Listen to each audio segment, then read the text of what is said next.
you gonna do when they come for you? Bad boys, what you gonna do? What you gonna do when they come? Welcome MML Blitz fans to week 2 of Blitz TV with your host Bernie Buffon, and again we have a great show ready for you this week.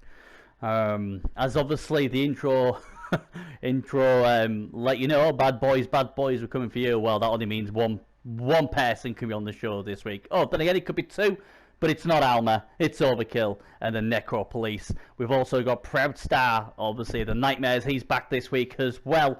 And also under the microscope this week we have Shakeydog, and he obviously as well will go through this week's results with me as well. Now, before I forget, I'm gonna put it here now. Bernie's challenge week 1 was me versus Dragoon, and I honestly thought Dragoon stuffed me.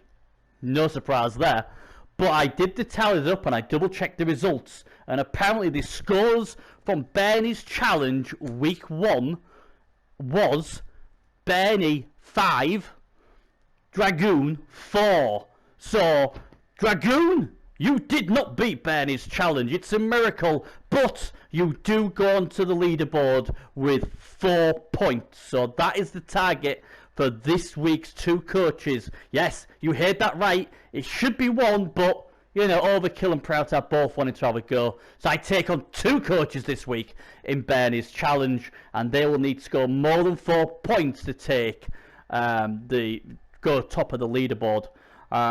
So yeah, it's been a great week really. In MML Blitz, it's great to see everybody enjoying themselves, everybody doing some brilliant plays, trick plays, really tactical games, a lot of fun games, a lot of carnage. Sadly, there is more death, and we will obviously acknowledge them in Remember the Dead in a moment. But really happy with everybody's, you know, the way everyone's going about it, and obviously the community spirit and everything like that. Hantavirus survived NCB. That's always glorious. So yet again, NCB fails to kill Han. I've got a feeling if someone gets rid of Han, it won't be NCB. But will he be still as happy? Probably. Yeah, so like I said, this week under my scope we have Shakeydog, Battle of the Coaches this week with amazing buzzers. They've gone up a notch with buzzers this week. We have Proudstar versus Overkill, so two of the coaches who are killing stuff at the moment, them nasty pasties. And then obviously them 2 will join me in the Bernie's challenge. We've got the news desk as well. We've got Play of the Week this week, and I'll be honest, if I was doing it, honestly, it should be the Pebbles with Cherry Pie again. Another amazing performance from Cherry Pie. He's becoming one of my favourite players. Him and Rage Walker as well of the Honey Badgers. He had another amazing week as well. So yeah, so we've got a lot of things to go on this show this week. Hope you enjoy it. So let's start it all off then with, sadly, Remember the Dead, and we forgot about one last week. Poor old Tugboat. We didn't forget him this week. So take it away.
Right then, now it's time for Under the Microscope, and this week's team under the microscope is Demonsville Chancers, and they are obviously coached and GM by Shakeydog 23.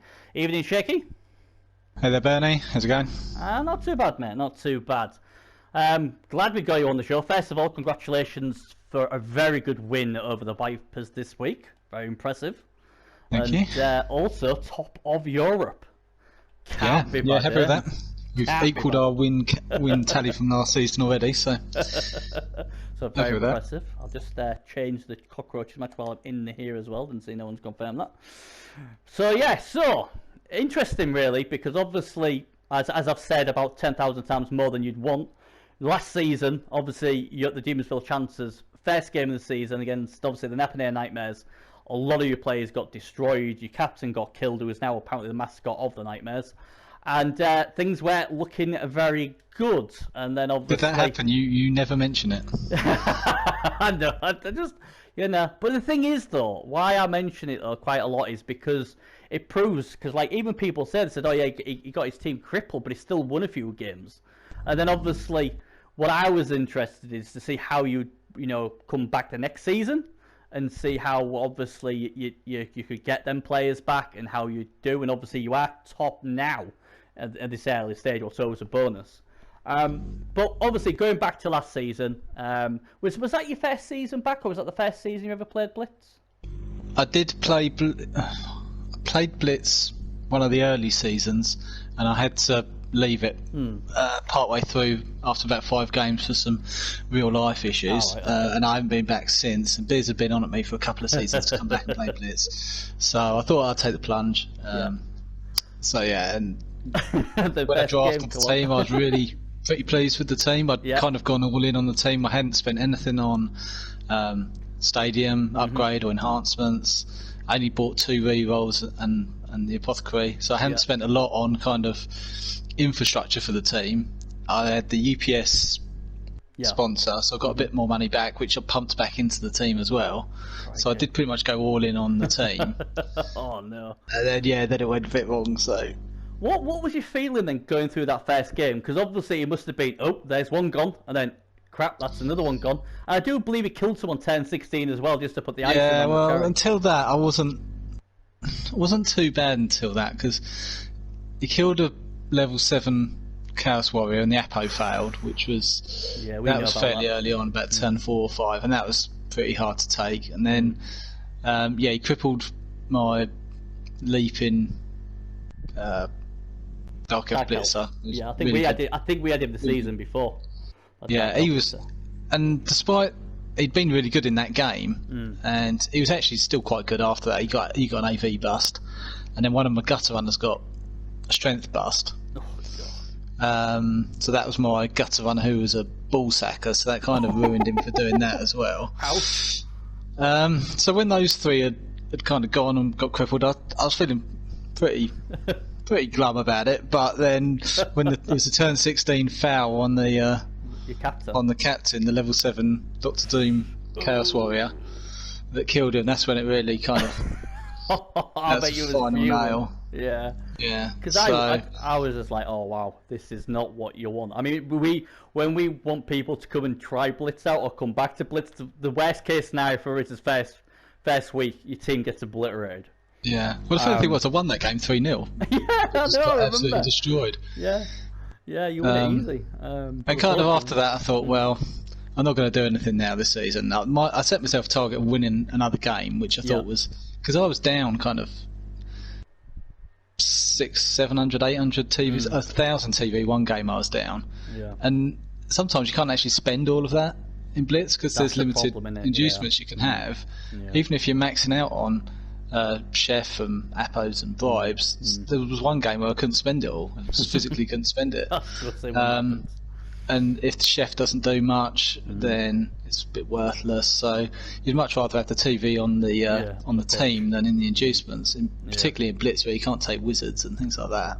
Yeah. I set myself a target of winning one more game, which I did manage to do. Managed to beat the young upstart Dragoon, which was good. And yeah, apart from that, I didn't lose too many more players that season. You didn't actually, did you? It was very few. I'd noticed after that. Yeah. The rest of the team wasn't too bad. Well, actually, the Dark Elf who got bust in the first game, he got killed. And the Gutter Runner that got bust, he got an AV bust as well. So, but I was still using him to the end of the season. And the thing is, with Gutter Runners, you can still, even if they can't do anything with Strength 1, they can still move and move the ball quickly. So they're not useless. And I think in Blitz, you're more likely to carry an injured player till the end of the season rather than sack them, what you might do in regular play. Yeah, because they can get. I mean, obviously we are going to be changing for season 10, but before for season 10, they could get healed, or if they're going to see the doc, especially on the injured reserve and stuff like that. But you know, I mean, I know a lot of people was really impressed the way obviously you took it on the chin. What would have been horrid to take first game, horrid. I can't imagine how bad that would have been. And obviously you got a lot of admirers. You didn't bitch about it. You just got on with it, and then obviously you got the win against Dragoon. And then obviously now. I mean, after that really horrid season, did that make you change anything coming into drafting this season? Not massively, to be honest. I didn't go in on massive Chaos Warriors. I just got... I wanted to get 3 Chaos Warriors this time rather than 2. I had 2 really good ones last season for one game. But this season I thought I'd get 3 kind of decent ones. So I've got 3 level 4 Chaos Warriors, 2 Block Guard, Mighty Blow. Just wanted to have a bit more strength because I went through most of last season with the Troll with Strength 5 and everyone else with Strength 3. So it's not huge on guard. I've got 4 guard, but I have got a bit more 4 strength, haven't you? Yeah, I've got 4 Strength 4s and a Strength 5, so it's not so bad on the strength front. So not getting overly bullied. But the actual makeup of the team is pretty similar to last year's. Yeah, just that they haven't been broken this season. Yeah, because I've got the 2 Elf Blitzers like I had last year. Yeah. I've got 2 Gutter Runners like I had last year. My Gutter Runner's probably better than I had last year because it's got Flashbang and he's pretty handy. I looked at Flashbang without. I hope Bears never listens to this show, but yeah, he was on my radar. And as I said to Bears, I'm an honest guy. And when people turn around to me and said, Bernie, your team's slow, and it's like, oh yeah, but the problem was I just forgot to recruit anything fast. I got so, I think, tunnel visioned on we cannot get beat down the middle. No, it wasn't even that. You see, that is more Bearzo than me. I wanted to go small union, and he was like, Bernie, don't you dare do it. I want claw. Because, like, Bearzo's, he's made his name as a lizard coach. So I was like, well, go lizard then, because you're coaching it, I am coaching it. And he was like, nope, I want claw. You know, but obviously it's a nice cover for him because obviously I've got the rep for it. But you know, even though my favourite 2 teams are Orcs and Dwarves, we can't have them. But I got so tunnel visioned that I saw the expansion myself. I don't know if the expansion made you change your mind or anything like that. But when I saw the expansion, everyone was getting like these Strength 7 trees, Strength 5 Troll Slayers, Strength, you know. And I was like, oh my god, everybody's going high strength. So that I was like, I've got to go high strength as well. But obviously I went 2 one way, not the other, and obviously poor Bears is going to pay for it now. But that's why I was interested if anything outside of your thinking, like any particular team or the division, or did anything like change your mind, or? Not really. I really wanted to have a team that could be balanced and do a bit of everything. And I like I don't know if you've seen my Underworld team, but I like multi-skilled players who can do more than one job. Like my Blitzer in that, he does all sorts of stuff. He's a puncher and a ball carrier, sacker, everything. So I like to be able to do different things. So I've got some speed. I've got 2 Gutter Runners. I've got some elves. Yeah. I've got some punching power. I've got some claw, and I've got 5 agility 4 pieces. So we can do a bit of everything. Perhaps not so brilliant at any one of those things, particularly bit like a human, a bit human race. I do like what you've done though, because like everyone was going on about Tarban Jig. Now it's no secret I don't like Tarban Jig, and obviously Tarban Jig didn't even make the pitch in the first half and cost them. He was one I was looking at I think he went in the expansion, didn't he? And I was looking at him. The thing is, right, what I don't get is he took someone. I mean, I shouldn't really have a go at the guy who took him because obviously that's what he wanted. But to me, Tarban Jig goes off the draft, and there's Dragger I can't put, is it Kite Shadow, Night Shadow, whatever? Yeah. Kite Shadow, I think. Strength 4 blitzer. He's got strip ball, tackle, leap. So he's got everything needed for a ball stacker. He can still carry the ball as well because of blodger. And to me, that's a far superior player than Tyburn Jig is. Me personally, I mean, it's only my I was view. looking at 3. I was looking at Tyburn Jig, Dragger, and I think it's Fentel Enbell. He died last season, I think. Did he? Oh, okay. Well, I wasn't getting him then. Yeah, so and there might have been one more that I picked. So I picked out three or four Dark Elf blitzers that I liked. But Dragger was the one I really wanted, and I actually got everything I wanted in the draft. Yeah. Some of these ones, like the Chaos Warriors, there's plenty of those, so I was always going to get those. Yeah. But the ones I really wanted were Flashbang, Dragger, and that was it really, because the other ones were fairly standard pieces. The Chaos Warriors, even the leader Chaos Warrior, I think there was 2 of those, so that was I was always going to get that. I got Skaven Lyman that I had last year with Dirty Player, because I quite liked him. Yeah. So yeah, the draft was pretty straightforward as far as I was concerned. Yeah. The 5 players that I still managed to keep 5 good players from last season, which was good. I really like Malian Steel Chain, who I kept from last season. He is really nice. He's particularly good if you're playing against some stunties. He can really kind of hunt yeah. them down.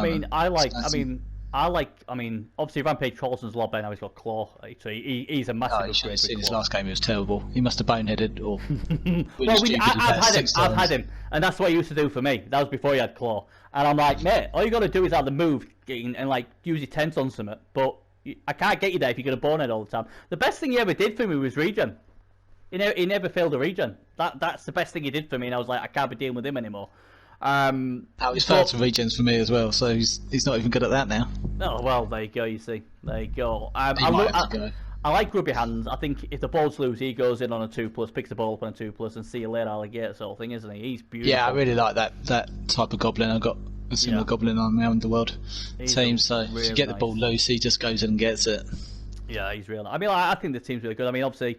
The Sheriff, who did well last season, he's obviously there again. Your Dark Elves I really like your Dark Elves. Obviously, Scoot McGrew, he was the guy, even when I was with the Yorkshire Phoenix, every season I was like, I've got to sound that guy. I never did. So when somebody else signed him, I was like, oh, I think you signed him last season, in fact. And I was I like, had him last season. He was great. So he picked up sprint last season. I think he's already leveled for next end of season. Yeah, now, he's a really nice player. So I'm glad he got on the team. But I like Flashbang. I mean, I think the thing what put me off with Flashbang, and ironically, he was the one who killed the Viper, and he was a better gut runner than that. I just think I look at AV7 and I look at Strength 2, and I'm like, they aren't going to last very long, especially the way Bear's appos work. Because that's why I went with the Yoga version, because I thought, Strength 5, AV9, more chance of surviving as a ball sacker. Unfortunately, not as quick. But I really like Flashbang, and I think you've got a really well developed team here. You've got your Mighty Blow, you've got a bit of guard in there, you've got a bit of strength, and it doesn't surprise me that you're 2-0 already. It's definitely got a bit more punch than I had last year. Yeah, I've got more Mighty Blow, not as much. I had more Claw last year, well, at least when I started, I did. I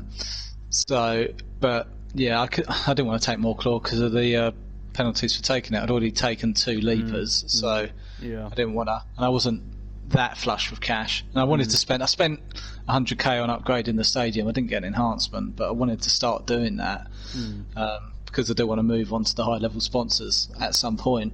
Yeah, it's a lot of money. I mean, we was thinking of trying to go to a high level sponsor last season, but it cost me $500,000, and I was like, oh god, that's a lot of money. And I think me personally, I think I was trying to like convince me and Bezo, like, this season's gonna be rubbish. We're gonna go for the great stadium, and then I changed it last minute because I got money for hantavirus and stuff like that. And I and in the end, I don't know what I did with the team I got. And I looked at your team, and poor Bezo be like, I want Shaker's team. It's so well balanced compared to yours, Bernie. But I mean, what? I mean, obviously you came back. What drew you to come back to Blitz? Was there anything particular, or? Since you only like when I came back in the first place, or was it just beers just Beers is nagging, just make him make him leave me alone. But no, I did enjoy Blitz the first time around. It's changed quite a bit since the first time I played it, but and I've seen some of the games and they just look crazy, so they just look great fun to be part of. And it has been, as much as last season was difficult, I did really enjoy it still. Yeah, I mean that's what we're trying to do, and it's like, you know, as you've proven by looking at this team, your team got destroyed. Well, it got pretty much tore in half after one game, and now you've come back this season and now see an amazingly good, very balanced, very good team. And when it's well coached, obviously like you are, then you know I can see why people like ironically Dragoon say, oh yeah, these chances they're going to win it and all that sort of stuff. I don't know about that, but they've got all the chance. If you can keep them healthy, you must be at least semi-confident. If you can keep this team roughly healthy, you've got the tools to at least make the playoffs, you'd say, wouldn't you? Yeah, we've got a decent chance of making the playoffs. We've had an AV bust on a gobbo and we've lost a Dark Elf lineman, but that's going to happen. Everything that's important is still in one piece, so that's the main thing. Yeah, absolutely. So I think we've got NTB next week, so that'll be interesting. That'll be fun. I tipped him to win this week. I even Triple B banked him and he lost 3-1. I mean, you know, I was surprised about that. No wonder people think my tip's cursed when they all keep losing. You know, I think personally it's their fault, not mine. They should just win. But who's your favourite player on this team then? Which one do you think? I mean, obviously you've got the captain, but it's hard actually, because this season I really like Dragger Kiteshed. Before that, and he's not one of the high level players, but probably Scoot McGroot. Yeah, just really like him. Really like his name. He's a great, great little gutter runner. Yeah. But yeah, actually, all the ones I bought back last year, I really like. Malian Steel Chain, bought him back. Rampage, I did like, but I'm starting to go off.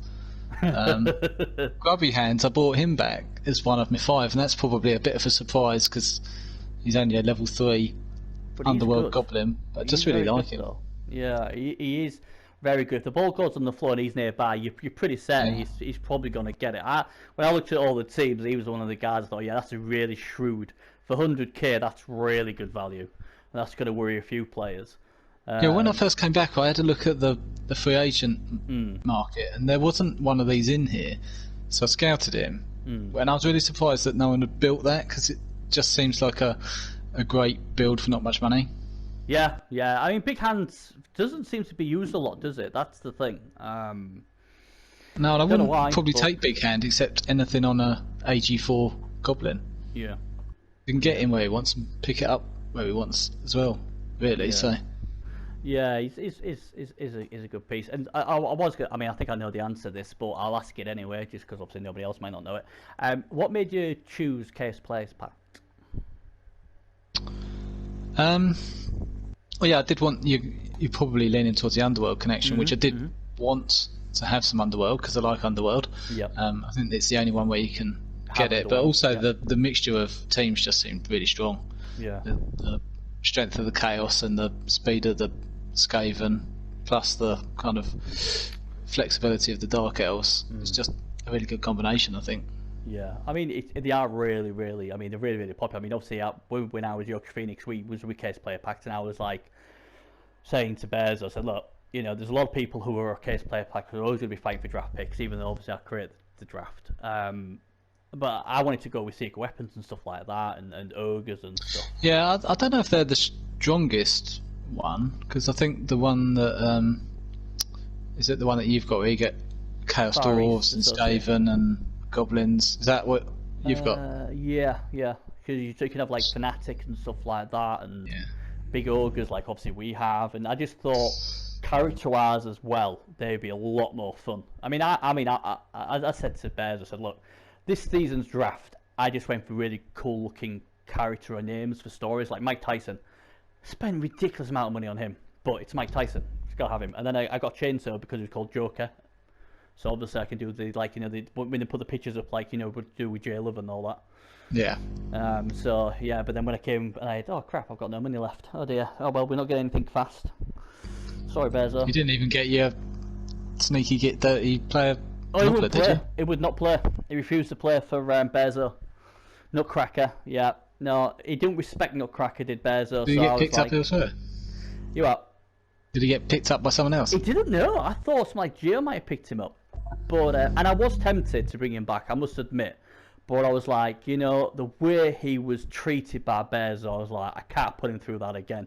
So we ended up taking Joker Greenskin or something, or whatever he's called. So, and he's been our best player, the debt player Chainsaw. I mean, I think he's injured 2 players, and the rest of our team's done 42 armor breaks and injured 1 out of 42 armor breaks. So it's a bit deja vu like last season. That's a really good cheap fouling piece because it's not a loner either, is it? So no, and that's it. That's what I like about it. So obviously you got your if you roll a 1 on the chainsaw, you got a chance to re-roll it. Yeah, and that's why I really like that. Like I say, it's -3 because of the chainsaw. It can actually be -4, I do believe, because of the dead player if it stacks. I don't know, but and then obviously you got the dead player if you break armor using the chainsaw. So it is quite useful. It's quite a cheap piece, but obviously it does get sent off if it doesn't get smacked off pretty early on. But I like yours as well. Wasn't me ref? Always good to have a dead play, especially a speedy one like movement 7, so you can just about boot from anywhere on the pitch. What I think is pretty good. Yeah, there's a toss up there between a dirty player Skaven lineman or a underworld goblin, but thought he might. Yeah, there's a toss up because the goblin can get a few more places with his dodge, but this one's a bit faster, might last a little bit longer as well. And obviously, slightly tougher. Obviously, if people have got pile-on pieces as well, obviously they might think, hang on, that debt player is sniffing about, maybe I better not pile on until I get rid of him or whatever, you know. So there's always that sort of thing as well. But I think the team looks really, really good. I think you're off to a good start. If you're against Bhutan Brawlers next week, you'll be probably favourites to win that one as well.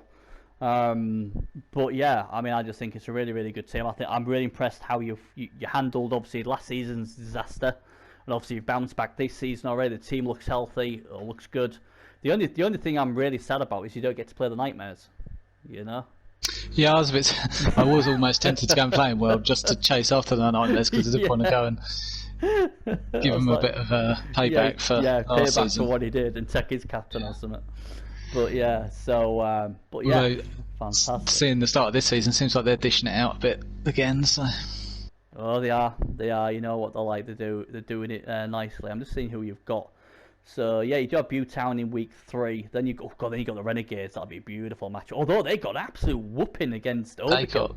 Yeah, I mean Overkill's getting the same sort of name as the Nightmares do, but you know, he's been very impressive with that Afterlife team. He's got a really good team. Yeah, Alma's done a good job there, so that'll be a tough one. Week 5, what you got? Let's have a look. Oh, then you go against the Necro Police, as I call them. Week 6, you've got the Honey Badger / London's team, and he has potential to go joint top with you if he beats obviously Chuck Norris and co, the Firehams. And then week 7, you do get to play Chuck Norris and Juan Smith if he's still there.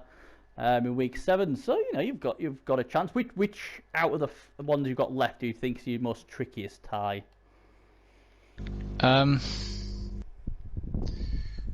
Just to put you on the spot.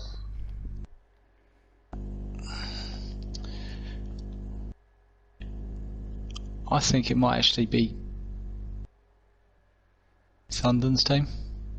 Yeah, I had a look at that earlier and I thought that looked pretty well built. Iron Chin and the Doctor. I tell you what, I can't believe nobody picked up the Doctor because I think he was in the draft the season before, and he's such a cheap. Yeah, killer. I think I looked at him at one point. He's a good cheap killer. Yeah, and I was like, I expect him to go straight away. I thought people are going to get him not because he's the best, but because he's just so cheap, and you know you can develop him. But nobody did it. And Thunder, obviously an expansion, was like, nope, I like him. I'm taking him as well. So yeah, he's got a good team as Thunder. I think I didn't go for someone like him because I already had a couple of killers. Last season I already had 3 claw fleeces. This season I already had 2, and I'm going to get penalised for any more, so I probably wouldn't take him. So I might have got him last season if I didn't get the Sheriff, but yeah, I like the Sheriff. Good name. Yeah, he's a good captain for sure. So obviously going forward, then obviously you're looking at trying to get bigger sponsors then, because obviously you said you got was it a level 2, level 3 upgrade, level 2 upgrade? Yeah, I'm only on level 2 at the moment. I'd like to get to level 3 by the end of the season. I banked some more gold this week. I've got 90k in gold, so if I could get up to the level 3 stadium and get an enhancement. And then I think I only got 100k for the sponsor bonus this season because quite a few people took my sponsor. I think if you get to the higher level ones, you're less likely to get that.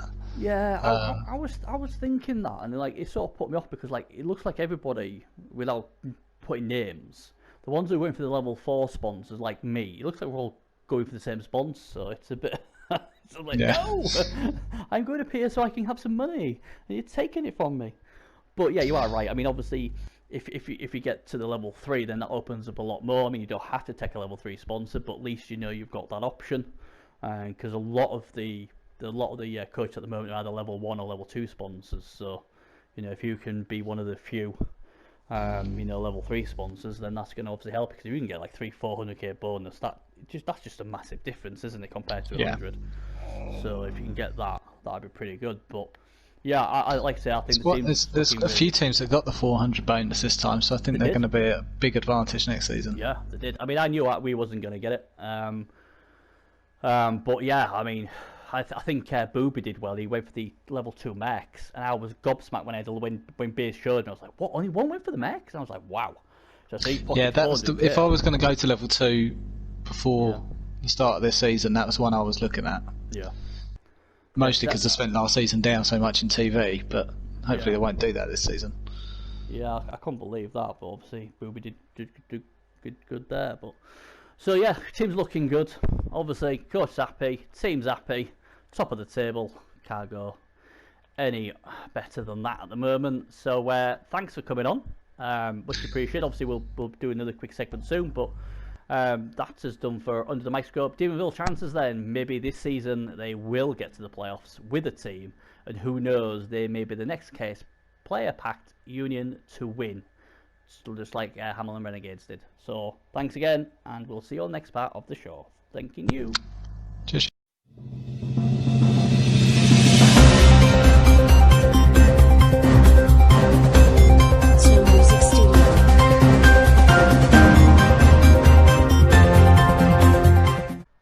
Welcome to this week's news desk, presented by me, Bernie Buffon, and we start off with a lovely little story. Hey, get it, little?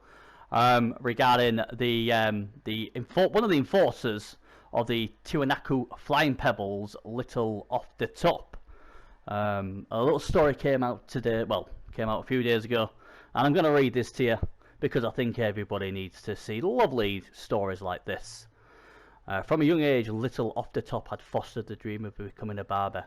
This dream had sprung after listening to Il Barbieri di Seviglia, now I know I've murdered that, as a baby. How or why his parents had a gramophone is still a mystery. Furthermore, lacking any hair himself, he saw it as a way to bring equality and therefore peace among all the races. He grew up to be a sensible goblin with a flair for fashion and opera. It goes without saying he was not very popular among his classmates, and his life as a teenager was nothing less than tragic. After dropping out of Goblin High School, he enrolled in the Galty Elf Institute of Fashion, where he hoped to make his dream come true. Alas, all he found was the mockery and scorn of his teachers and peers, especially because his size prevented him from reaching the clients' heads, and his twig-like fingers made it difficult for him to use scissors.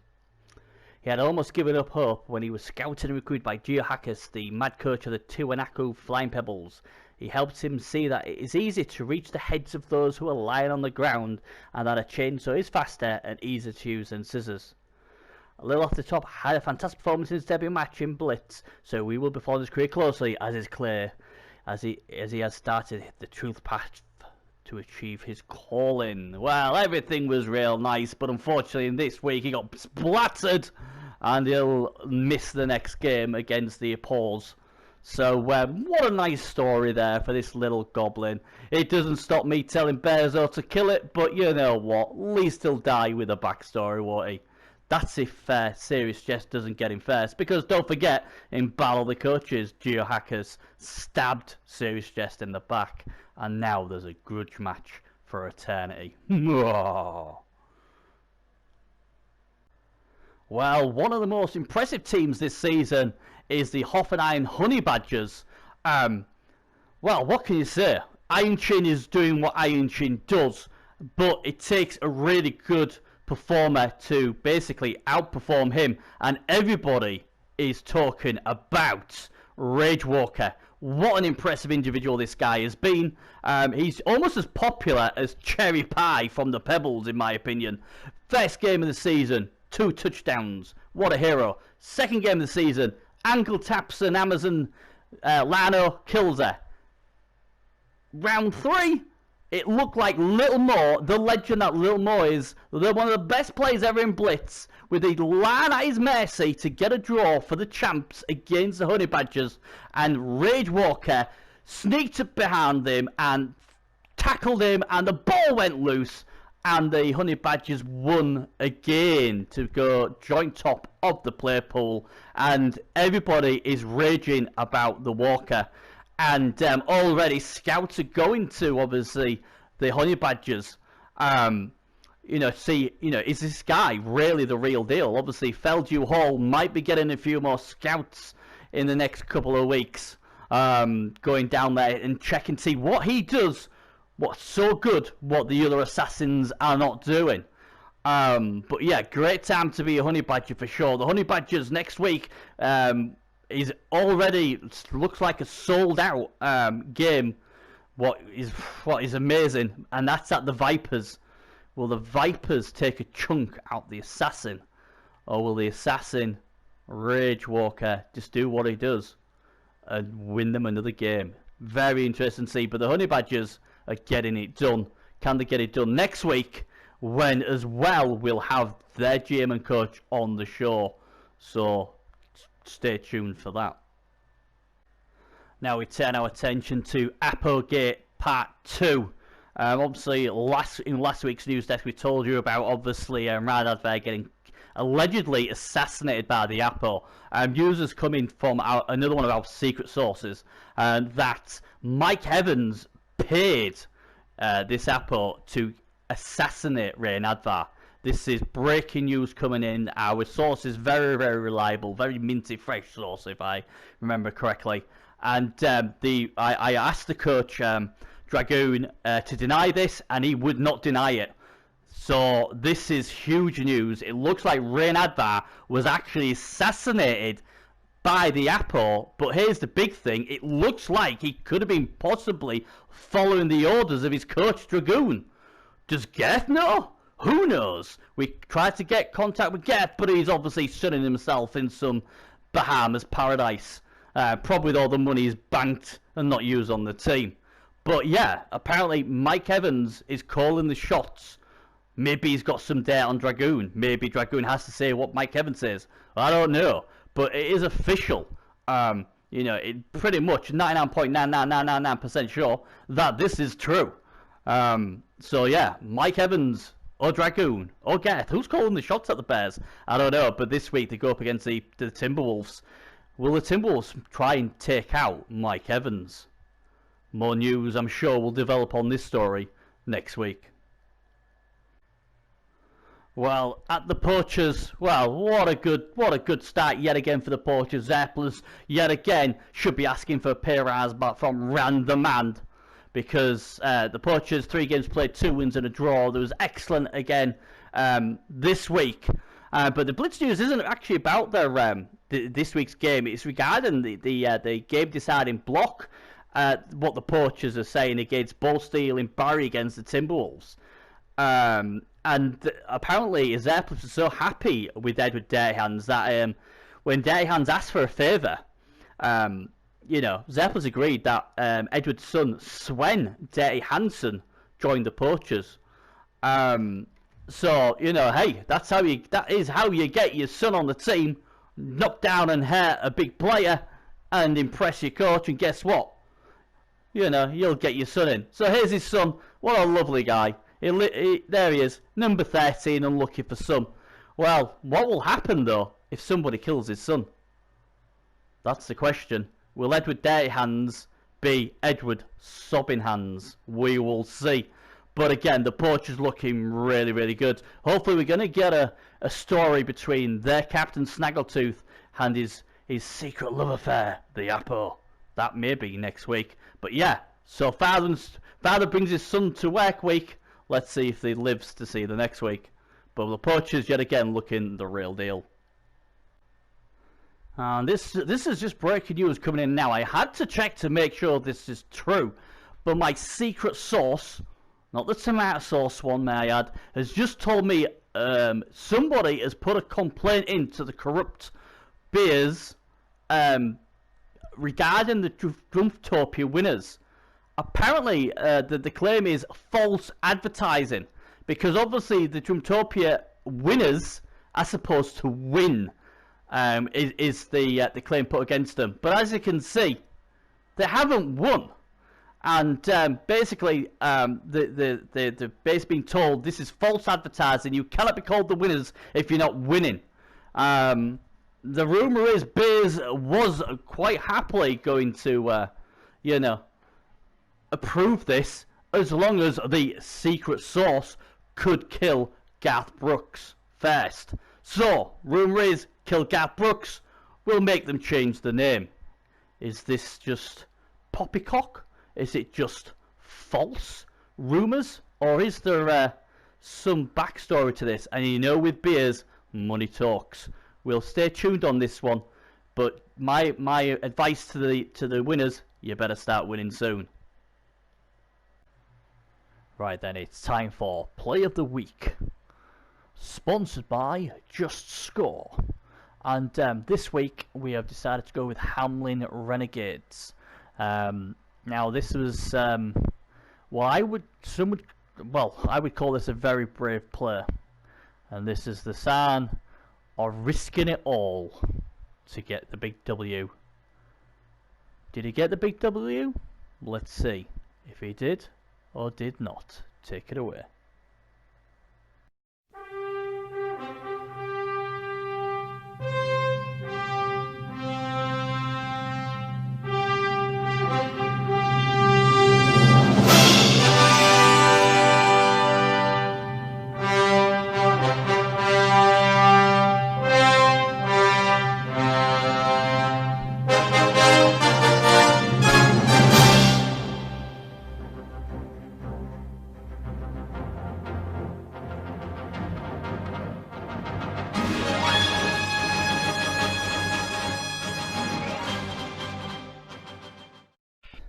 Right then, it's time for Battle of the Coaches. If anyone hasn't seen the episode 1 Battle of the Coaches, I strongly recommend you go and watch it, because it was complete carnage between the backstabber, that is Gio, and the loyal Serious Jess, who thought he had a bro, but ended up having a hoe.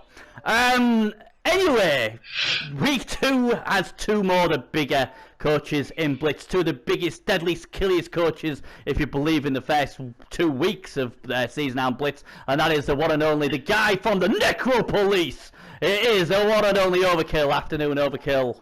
Afternoon, Bernie. Are you psyched? Are you going to win for your GM Alma? He wants another win. Well, it's obvious, isn't it? We're going to be champs. I've Yeah. got Alma GM and I've got to win it. Oh, You have to. That's the way he always do what he does and win stuff. Or yeah, draws. okay, yeah. And obviously we've got my favourite franchise, the Napping Nightmares, and that means it's the one and only Proudstar. Afternoon, Proudstar. Hey, how's it going, buddy? I gotta win this. Blitz. This is more important than Blitz itself. You've got to, for the Nightmare fans, you've got to win this. It's just Overkill. He's a rookie. Yeah, just a rookie. I like it. That's what V-Power said, and that's what Murray said. But Yeah, so fighting talk already. Both of them guaranteeing victory in the most important thing in Blitz, the Battle of the Coaches bragging rights. Just in case nobody knows the rules, I will ask 10 questions, and they both have a buzzer, what we will check in a minute. And whoever buzzes in first gets to answer it first. If he gets it wrong, his opponent will get a chance to answer it. Whoever gets the most points after the first 10 are crowned the champion. If we have it level, then we go into sudden death. And that would be quite ironic with these 2 coaches, because since they kill most things, it would be good to see them in sudden death. And that's basically it. And whoever has the most at the end of it is crowned the Blitz champion of Battle of the Coaches. What is a lot more important than that bloody toy they have of but they have in Blitz at the moment. So, without further ado, let's get the buzzer. So, Proudstar, can you put your buzzer on, please? Sure. Nice. And finally, Overkill, can you do your buzzer, please? Sure, buddy. They're both really, really good. So obviously, whichever one I hear first will get the first chance. So it's 10 questions. If you don't know the answer, it will be in there somewhere. You'll have to go and find it. Right, first question then, guys. Good luck to both of you. How many superior being unions are there in Blitz? Bloody hell, that was quick. How many? 2. You are wrong. It is more than 2. Overkill, you are on the clock. Or would you like to just guess? Counting's not my strong point. 2 seconds. I'm going to count you down from 10. And you're going to have to just pick a number. Don't forget to buzz in though. Oh, 4. Okay. 4. Okay. Oh, he forgot to buzz in. Yeah, you got to. Yeah, we do. Yeah, well, you need to buzz in, but I'll take the number 4 because you're wrong anyway. The actual amount is 3. So you went 2, you went 4. It is the Beverly Hill Beasts, the Drumptopia Winners, and the New Guards Philly Tailgate Bullies. And they're all actually in the American division, just for another thing. So neither of you get that. Yeah, you can go and check if you want, but I know that's right. I'm saying that's the only one I didn't check. Right, fair enough. I always dread that I get one of these wrong and it comes a scandal in Blitz News the following week. Okay, this one I hope I've got right. So question 2 then, don't forget to buzz when you give me your answer. Question 2. How many secret weapons are in this season of Blitz? Ooh, overall, how many secret weapons have we got? Alive, that is. Oh, he's in. Go on then, Necropolice. 6. No. I'm going to count you down to 10 seconds, Proudstar. 10, 9, 8, 7, 6. 8. Now, I could get that, but guess what? Guess who didn't buzz in? You're right, I didn't. And guess how many it was? It was 8. So you don't get it because you didn't buzz in. So, well, there you go. That countdown puts you. Yeah, that's a rookie error. But he was right, it was 8. 5 in the US, so the US doing a lot of this stuff at the moment, and 3 in world, apparently. Right, so must remember your buzzers. Right, number 3. Which coach in round 1 ran out of time on turn 16 with the end zone at his mercy?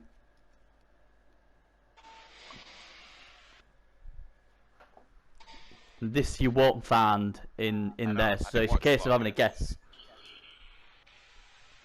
I'm just going to look at the scoreboards for week 1. But someone ran out of time. Oh, chainsaws in. Go on. I believe it was NTB. And you are correct, sir! It was NTB! On 10-16, he wasn't sure what to do, and when he decided what he wanted to do, he'd run out of time. So the Nightmares take the lead, 1-0, and I can hear the groans coming from Alma already. But still plenty of time to go. Question 4. Who is the most expensive player out of these players? Chuck Norris, Count Luther von Drakenborg, or Leaping Fritz? Oh, the police were there first. Take a pick. Which one do you want? Luther. You are wrong. So is it Chuck Norris or Leaping Fritz? And you've already buzzed, so you don't need to buzz again. Which one? It's Leaping Fritz. You are correct, it is Leaping Fritz. 340k. Chuck Norris costs 300k, and Count Luther only costs 230k. So the Nightmares are winning 2-0 and looking good. Question 5. Which team has the emblem of a beastman's skull with 3 arrows?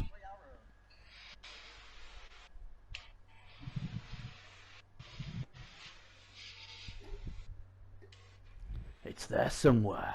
Who will find it first? It's in one of them divisions. Am I blind? Oh, they're both very quiet. They're both. Overkill needs this. He's through there. Oh, but the chainsaw's the first one to come. What is it? Do you want the team name or the coach's name? The team name, please. The Hoffenheim Honey Badgers. You are correct, and the Nightmares are killing. 3-0, and it's either going to be a drubbing or Overkill's got a really smart plan. Don't worry, we'll come back from the dead. Yes, that's what I'm thinking. So at half time, it's 3-0 to the Nightmares. But obviously, this. Oh my god, this next question, I can't pronounce it. Right, okay. You will have to listen. Police. It's not that, it's worse. Right, I'll try and not murder this, but you know I'm gonna. Right. Srel Wab Nwati Tub is a franchise name backwards. Name that franchise. Srel Wab Nwati Tub. So I've said it backwards to one of the franchises, but which franchise is that? And I think I pronounced that quite well, to be fair. No, wrong button.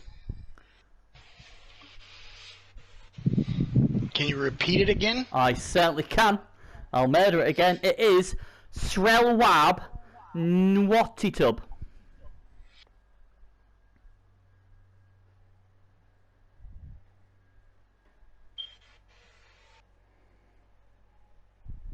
Oh, maybe it should. Or I'll do it the other way. I might pronounce it the wrong way. I'm going to have a look at the team myself now. The police are here anyway. Go on, police. Appalachian Paws? You are wrong. No, it's not them. And then I'll tell you what. Like I say, it's Srelwab Nwati Tub, or you can call it Nwati Tub Srelwab.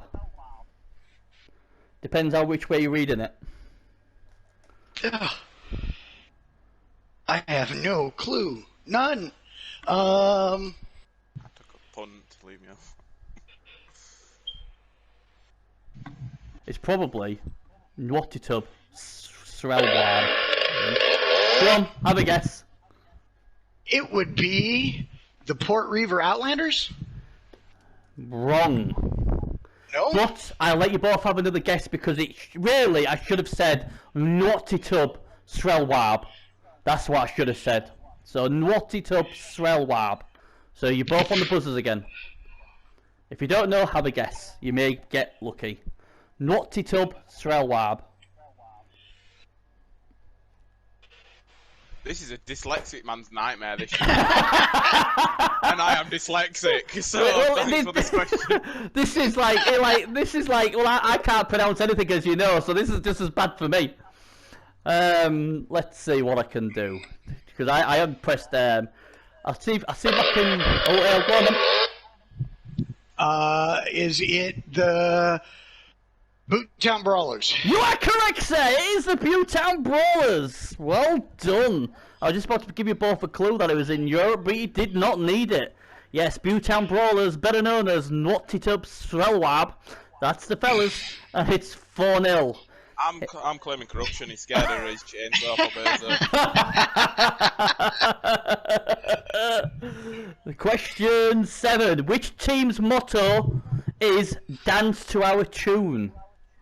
Which team's motto is "Dance to our tune"?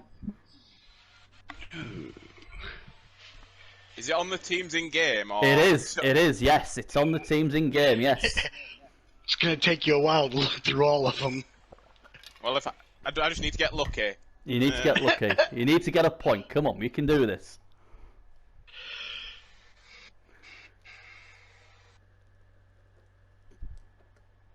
Because a lot of teams don't have a motto. They do. That's why I picked this one. What can I say? As a clue, this team is quite an old team. It's not one of the new ones from this season. It's quite a famous team. Bloody hell, that was quick. Go on. Renegades. It is the Hamlin Renegades. Yes, Renegades. you're correct. You Got are lucky. You got one. What's that now? 4-1, if I do believe. So the comeback's on. You need all these next. Well, you need these next ones, right? Who coaches? Who coaches the Port Reaver Outlanders?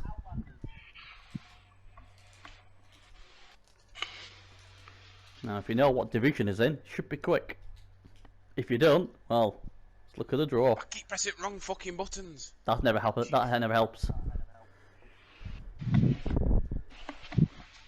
Who coaches the Port River Outlanders? They're on the chainsaws here, and it is...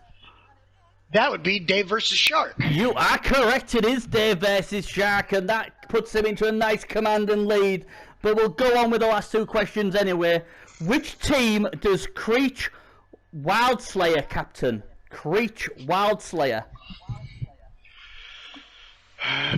And I will give you a clue. He is in the USA play pool. So that's only one play pool to check out. But he's in there. He captains one of those teams, but which one? Will we get the siren? Will we get the chainsaw?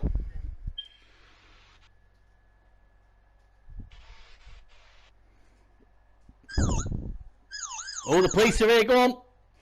The Belly Boys. Grown Belly Boys. That is correct. Another point for the Alma and Overkill team. And finally... It was serious jest. No wonder I didn't get it. And finally, here's an interesting one for you. This is going to really mess you up. Which franchise has the shortest name? One of these franchises has the shortest name, but which one? God, oh, good luck trying to find that out. There's a lot with very similar numbers, but I'll tell you now, one team has 13 numbers, and if I've got my counting right, well, they've got the smallest name in Season 9, but which team is it?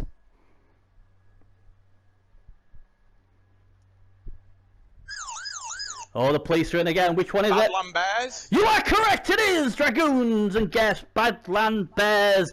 And the undead do come back, but it's not enough, as the bragging rights for this week go to the one and only Napanar Nightmares coach, Proudstar. Congratulations, Proudstar. You win 5-3, so you've won yourself a trophy. The biggest trophy in Blitz. Although the police are after you because you got a chainsaw, and I bet you haven't got a permit for that. But congratulations to both of you there. You're gonna have to bribe me to stay on, or you're gonna have to leave. I want 2 points as a bribe. So there we go. But you know, it's not over yet, because you know what? You can get your revenge here on Bernie's challenge. I think it's more likely going to be let's beat Proudstar challenge. I think it's going to be. But that's gonna come in playoffs when I crumble his team. Oh, if he makes it there, fighting talk between all these the two. Talk. Well, we'll see. Well, the Nightmares only have one trophy for this season. Can they win another one? We'll find out. We'll find out shortly. Don't worry, I'll be raising the big cup at the end of the season. Ooh, fighting talk. Right, we'll be back shortly with Bernie's challenge.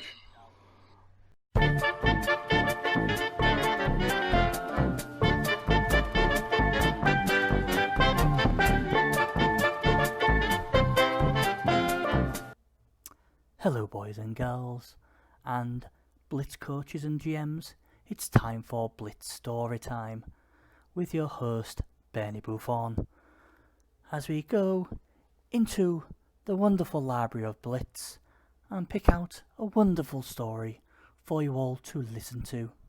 I hope you're all sitting comfortably, as I'm about to begin.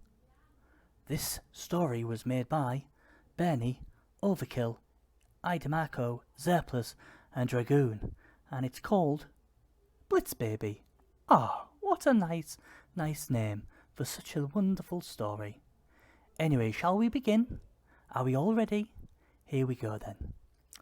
Blitz is here, come on down and see. Louis Michaels and Mike Tyson destroy an explosive sheep, biting off its tasty legs until Proudstar destroyed the bloated neck, sending Gio's cherry pie into the wonderland. Meanwhile, Juan Smurf failed another GFI and flew into the cosmos of Uranus Nasty Sixes, meeting up with the Necropolice, who were going scuba diving and arrested a giant that looks like Old Rat Creep.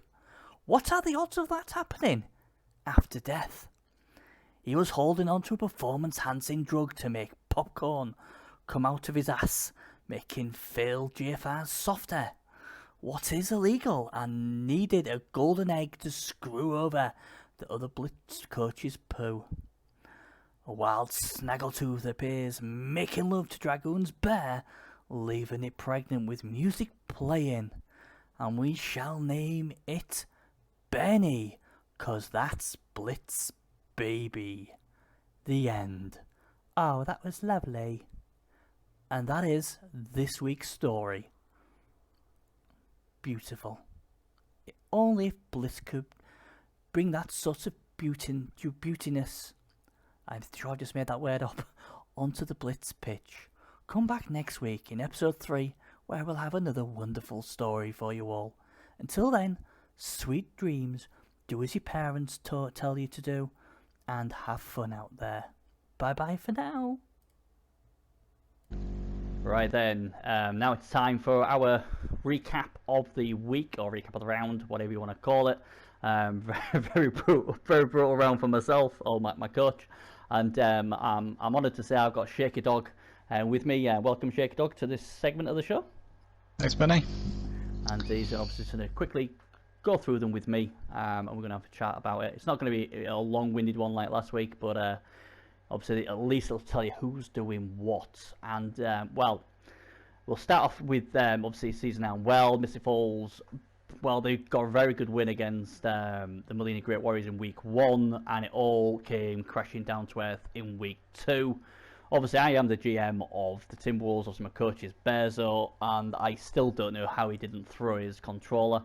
An absolute nightmare for us. I don't know if you saw the game or heard about it, but Zeppelin played. I didn't see the game. Well. I did hear that dice weren't great for Bearzo. But... Yeah, I mean, it's something that you don't really want to use a lot because, you know, blaming the dice, but I watched the game back because obviously I didn't see it live, and I was like, oh my god. I was salty, and I don't get salty. I moan a bit, but I don't usually get salty.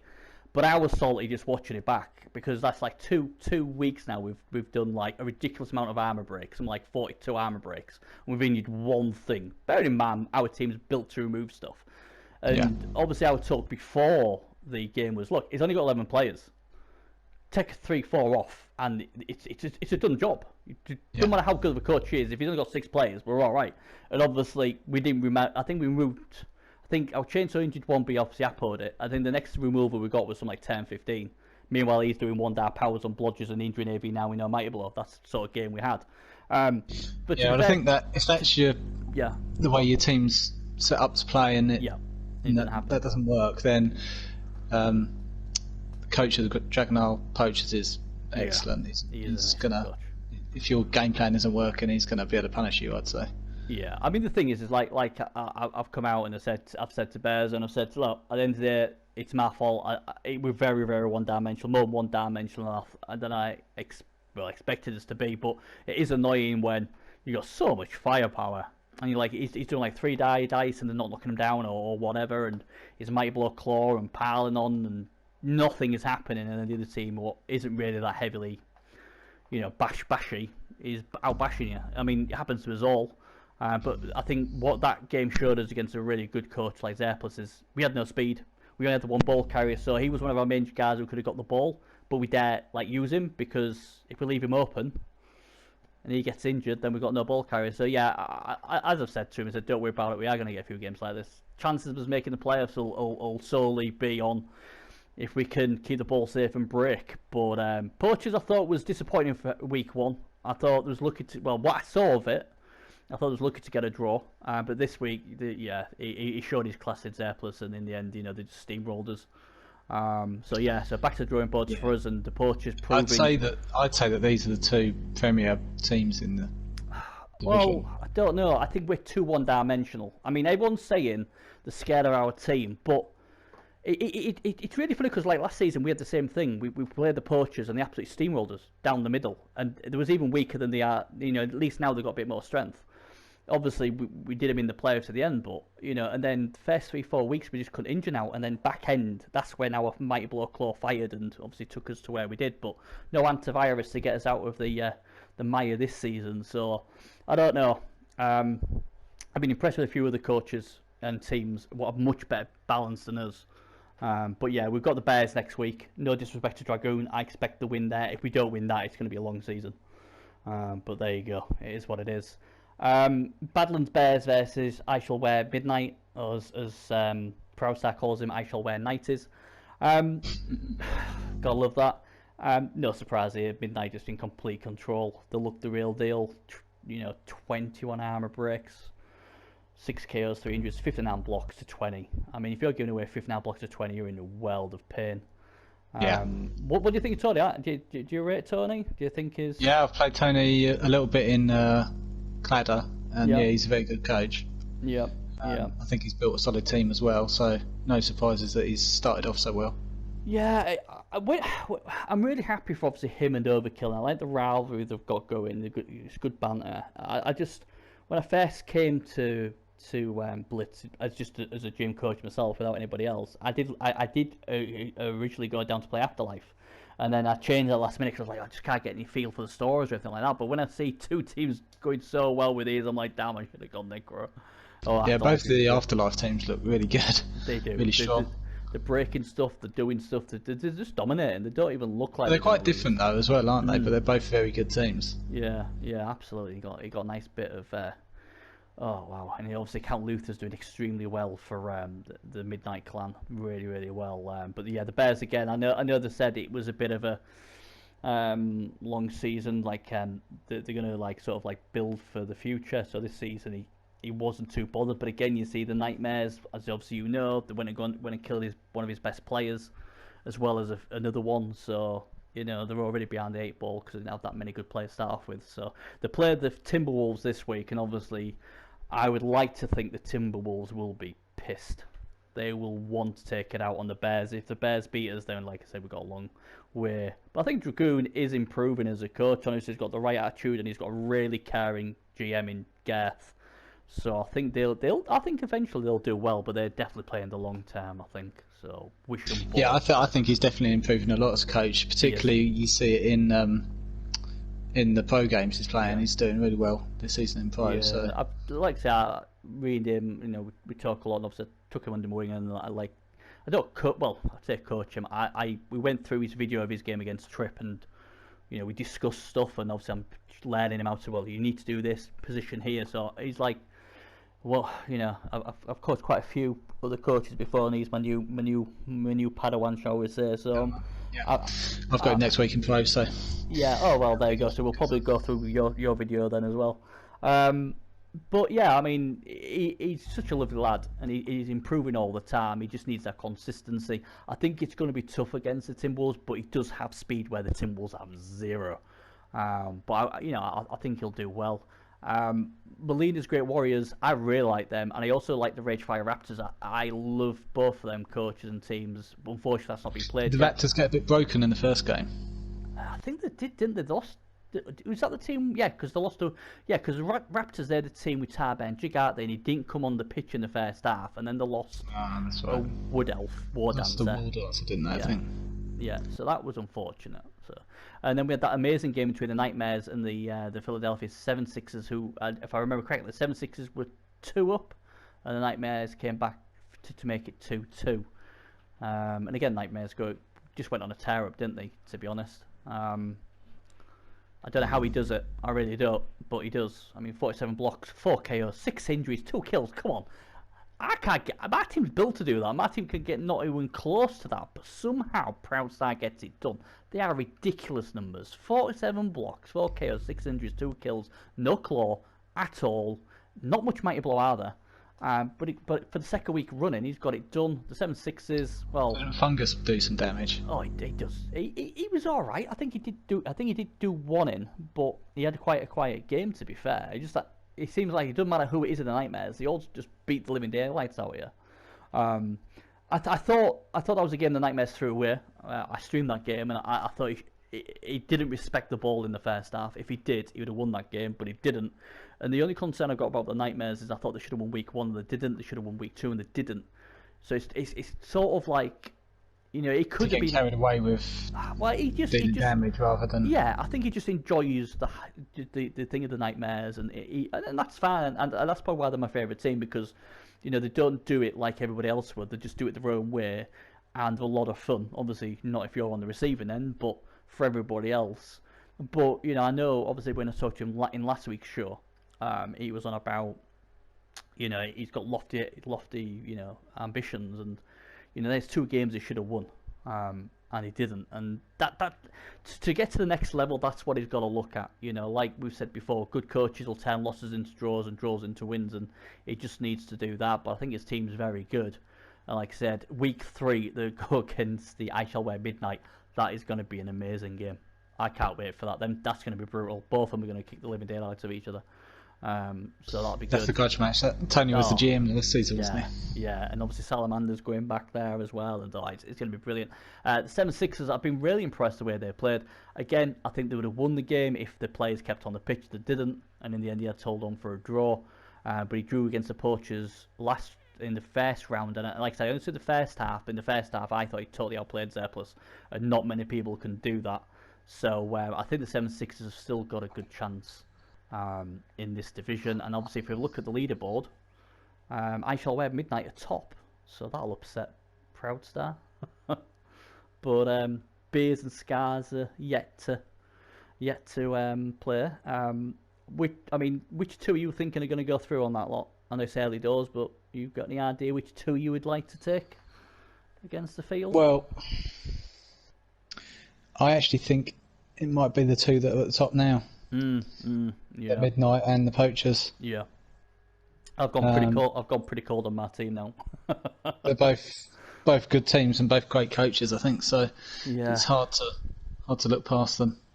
Yeah, see, it's quite a tough group because I think Beers and Scars have both got excellent chances as well. I think the Poachers, I think, might be up there again. I don't know. I want to see what Beers does this week, but I think Tony's looking strong. I think Tony will beat Proudstar this week.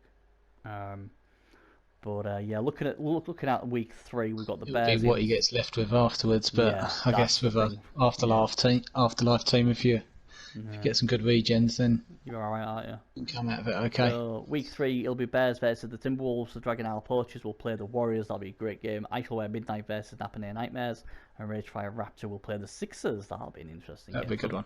That is Weld. We'll move on to US. That's our biggest division.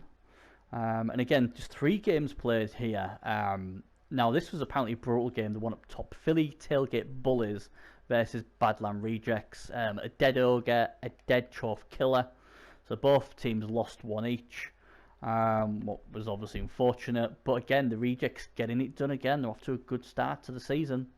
They won 2-1. The Rejects, that's Doomfog, is it? I do believe so, yes. I'll just go back and check, to be fair, I'm sure. I always get him and the Gulf Coast mixed up for some bizarre reason. Oh, DMW is Gulf Coast, so Doomfrog is Badland Rejects in it, yeah. I get mixed up with Double O and Doomfrog for some reason, I don't know why. But yeah, it's Doomfrog. So yeah, they're looking pretty good. 3 teams already on 2-0, so... Who wins, yeah.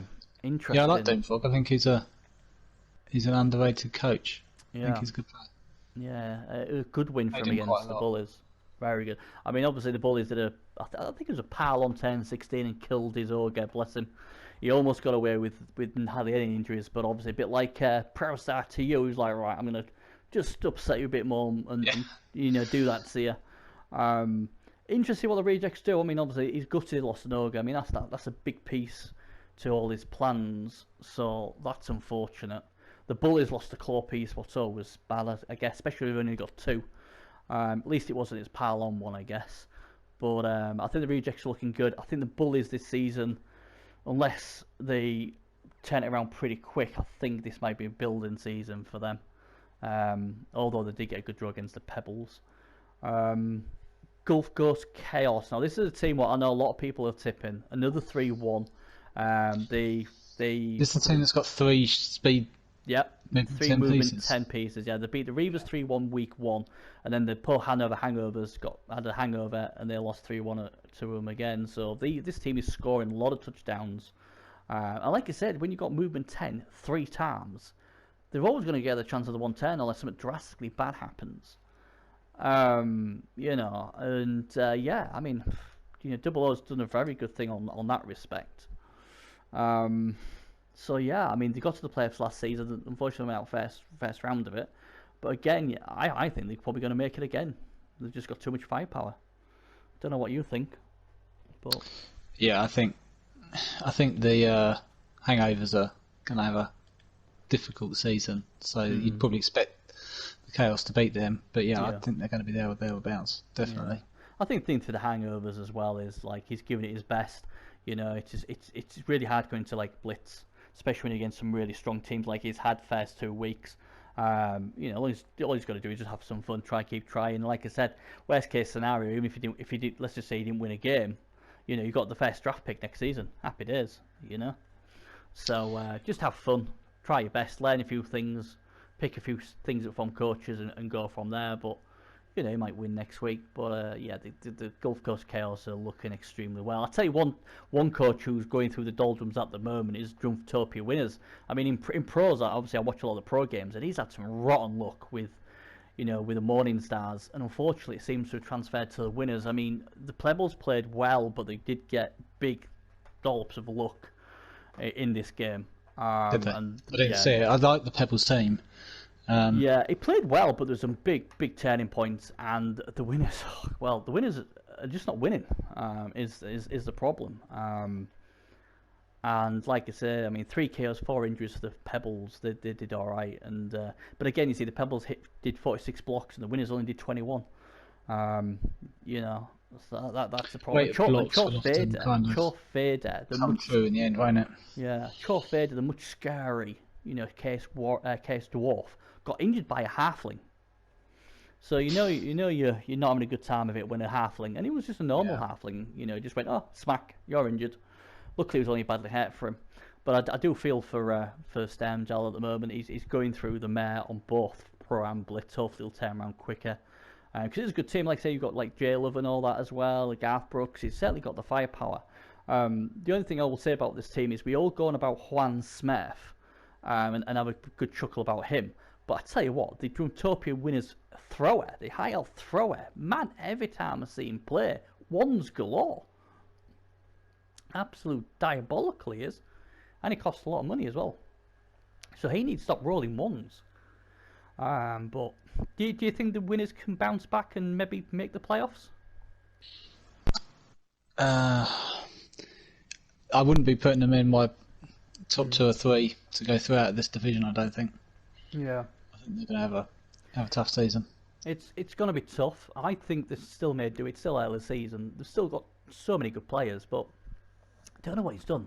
But he's in such bad run of form, and it's not really like he's playing rubbish. He's actually playing well, but the dice are just going, nah, you're all right, mate. We're gonna make you weep some more. But it'll be interesting if he can bounce back in week 3. Now, the Pebbles, they are really impressing me. Really good solid draw week 1 where they got that 10-16 throw, halfling, cherry pie, and cherry pie did it again. He did it again. And the ironic thing, if my memory serves me on this one, I think he was 1-0 up or something like that. Obviously the high elf thrower, I do believe, I hope my memory's good here. And the high elf thrower went to pick the ball up, he rolled a 1, and he was like, yeah, I'm not betting a reroll on that. And what happened is either the ogre at the tree threw cherry pie, landed, picked the ball up and made it 2-0. And you know, from nowhere. And cherry pie, the fling for Pebbles is doing well. Leaping Fritz, the big 340k signing, he had an amazing game as well, the leaping ogre. And obviously this week the Pebbles will face off against the Appalachian Paws, who haven't played yet. But the Pebbles living up to the name. They're getting thrown about a lot and they're scoring a lot. How have you been impressed with the Pebbles so far? I've been impressed with their results. I've not actually seen them play yet. I do want to see them play because when I've seen Gio's team and it looks like you'd expect it from Gio. It's full of craziness. So there's some amazing trees and ogres in there. So I want to get a chance to see them play, and I want to see Gio do well because everyone loves Gio. He's such a great guy. It'll be good to see him do well. I don't know if he'll qualify from this division, but I think he'll have a good season. I think he's got a chance on it because it's like I say, it's the top 2 make it to the playoffs and the best 2 third place finishes. Yeah. So yeah, I think he's doing pretty well. One team, what is really the talking team of the season is the Beverly Hills Beasts, who started the season. They are beasts, aren't they? Yeah, just 3,000 they had. I don't know if of a team. I think one of the Chofs got a -1 AV, but it doesn't really matter, I guess. But they did apps. You know what? The Nightmares again, a reputation for breaking stuff. Well, all of a sudden the beasts have turned nasty. This lovable fox has gone. He's now the nasty fox. 5 KOs, 7 injuries, 2 kills. I don't know. I haven't seen this game yet, but people said he could have let off the gas. He didn't. He drilled the Reavers into the ground.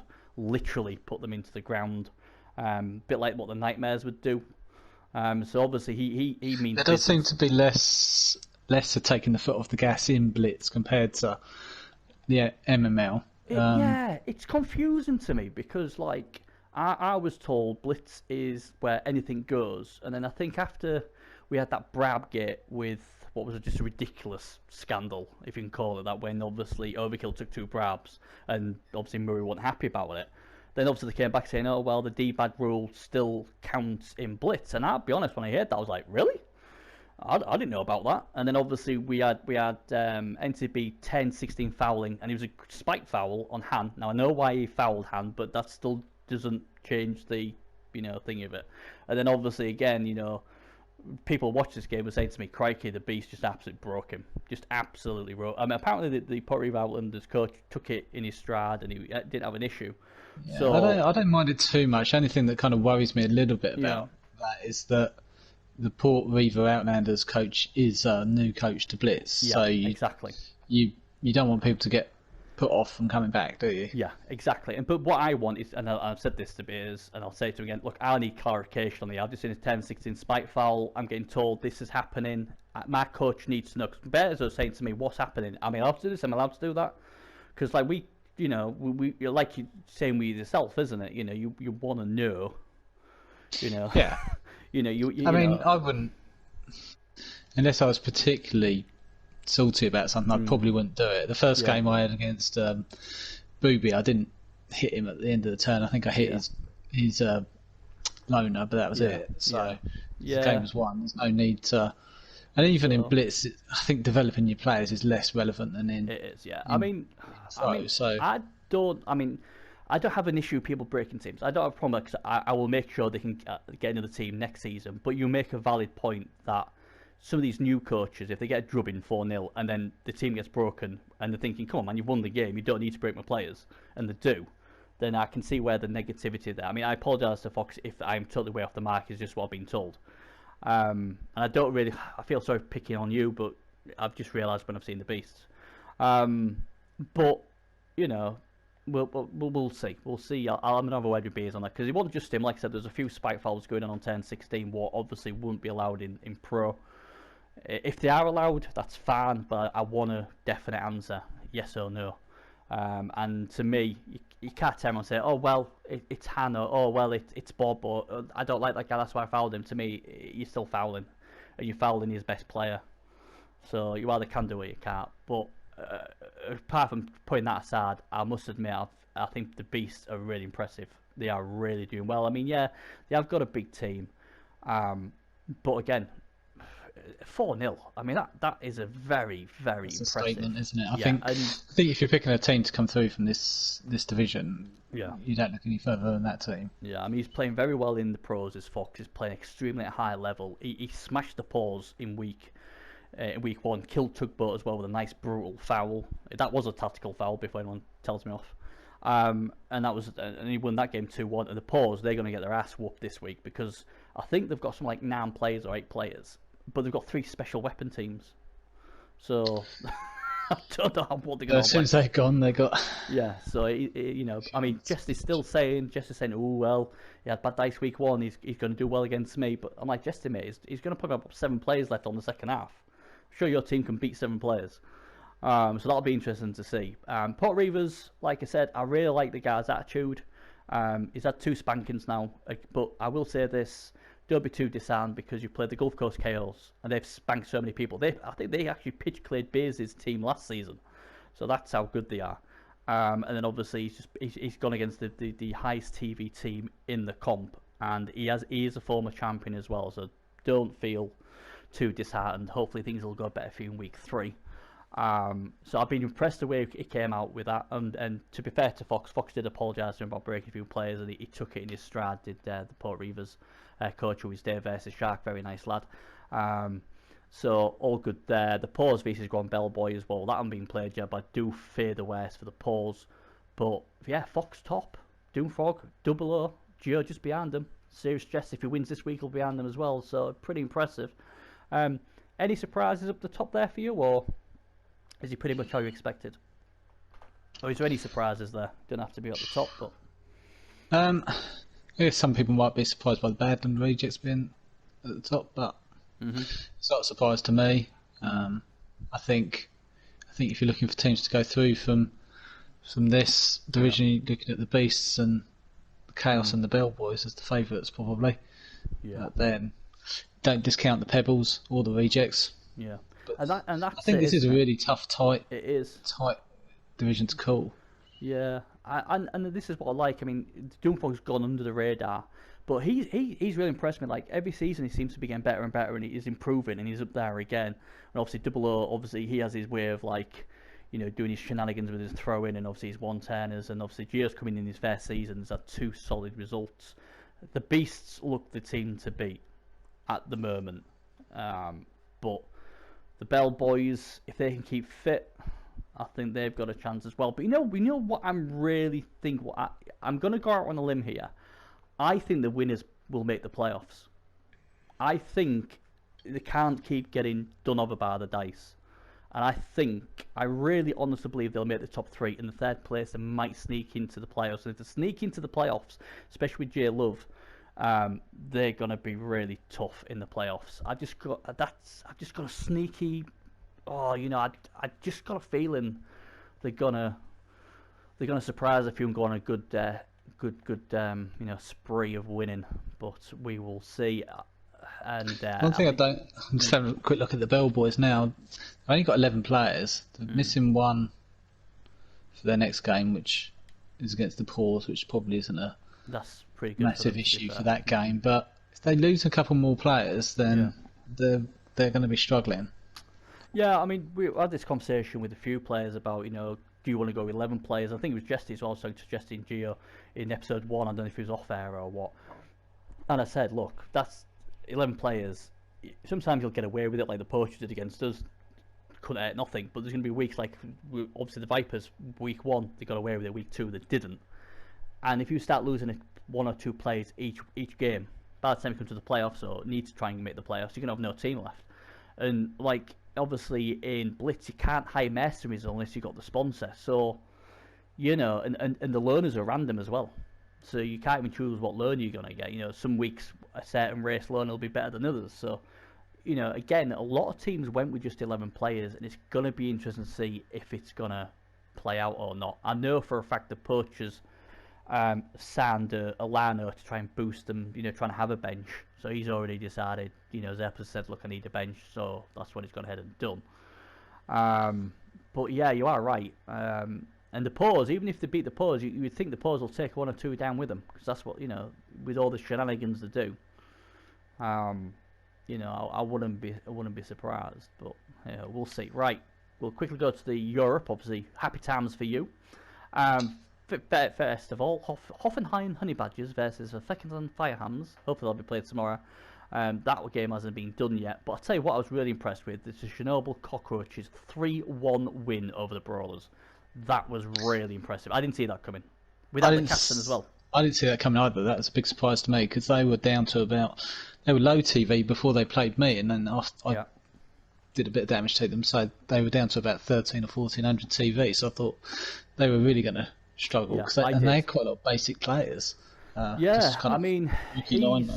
the thing was, his captain was out, and Han, obviously the big star of the team, twice he double wand and put the Cockroaches in dire trouble, like Juan Smith does, and they still won 3-1. Now I know Booby's a good coach, and we obviously know NCB's a good coach, but I'll be honest, I did not see this result. I actually triple B banked the Brawls. I thought it was the best out of the 4 games. I thought that was the one I was more confident with, because obviously the Cockroach was beating up their best enforce and captains off who weren't even playing, and I just thought these Trees and Co would just bully him and do it. But I mean, 3-1, it was cruise control, for the Cockroaches in the end. Very, very, and I thought it was unfortunate against you. I'll be honest. I thought Han with him, when he niggled himself, didn't he did that double one. Yeah. And I thought, he put up a good performance against you. Considering his team wasn't great, he had a few good players, and that was it. I think when we see maybe next season, if he can get a much stronger team, I think he might be a coach to watch. And I love the name. Yeah, he's a really good coach. I played him quite a bit. He's a good player. I was a little surprised his TV was as low as it was. So I don't know what went. He basically paid 100k to me for Han, 50k for the Blackhawks. He only paid 150k there. He then bought the stadium enhancement, and then he got the mercenary one. So he thought, I'll get a low TV, and then obviously I'll get loads of inducements, but I can buy players with. So it was quite smart the way he did it. And he basically this season. I'm just not sure I would have been paying that much to trade those players because there are other good players you can get in the draft. There is. But I think he quite liked the strength 5, and obviously Han's. I think the problem with Han is he's got this name, hasn't he, in the MML? That's what it is. And I've said, like, if we had that gut runner and he was a different name, I think me and Bears would have just played him. Probably wouldn't even hardened him, But because obviously we didn't want to be the coach of GM known for getting Han killed, we hid him for most of the time. So it's funny how things like that can happen. But yeah, he wanted him. He's now complaining about him because he's just as bad as Juan Smith. But hey, no refunds here. But I was really impressed with that 3-1, and that was pretty good. And another result I was really impressed with was the Demonsville Chances versus the Sea Vipers. I was really impressed with the Sea Vipers. I was impressed with yourself as well. But 3-1 against the Vipers, very, very impressive. You did what where the Renegades couldn't do is break a few players. I mean, 30 blocks, 2 KOs, 5 injuries, 1 death. Although they didn't do too bad, 3 KOs, 2 injuries, 1 kill themselves. But good to see the Chances bouncing back this season with 2 good wins to start off with.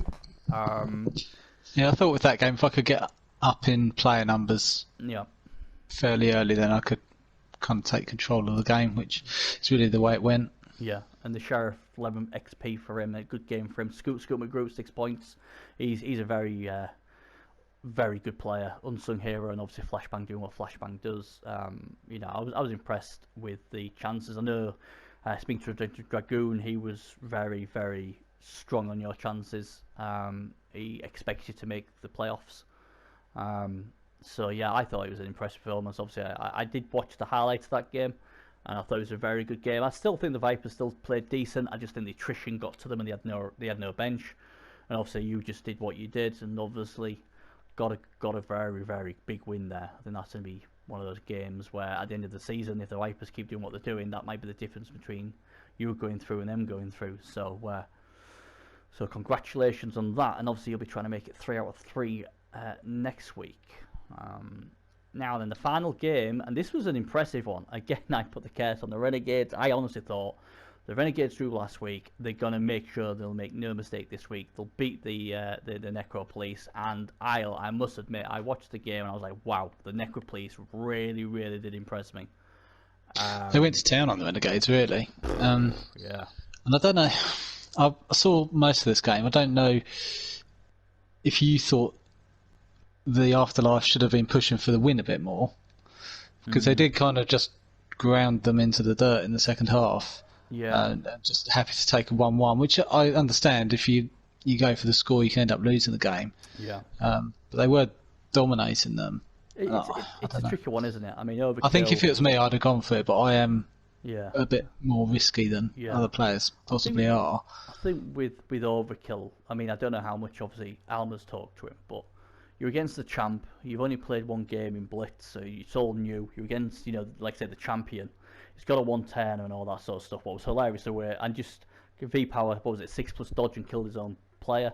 Doesn't surprise me because he's done that in Blitz, done that in Clan. But that was the one turner, wasn't it? Yeah.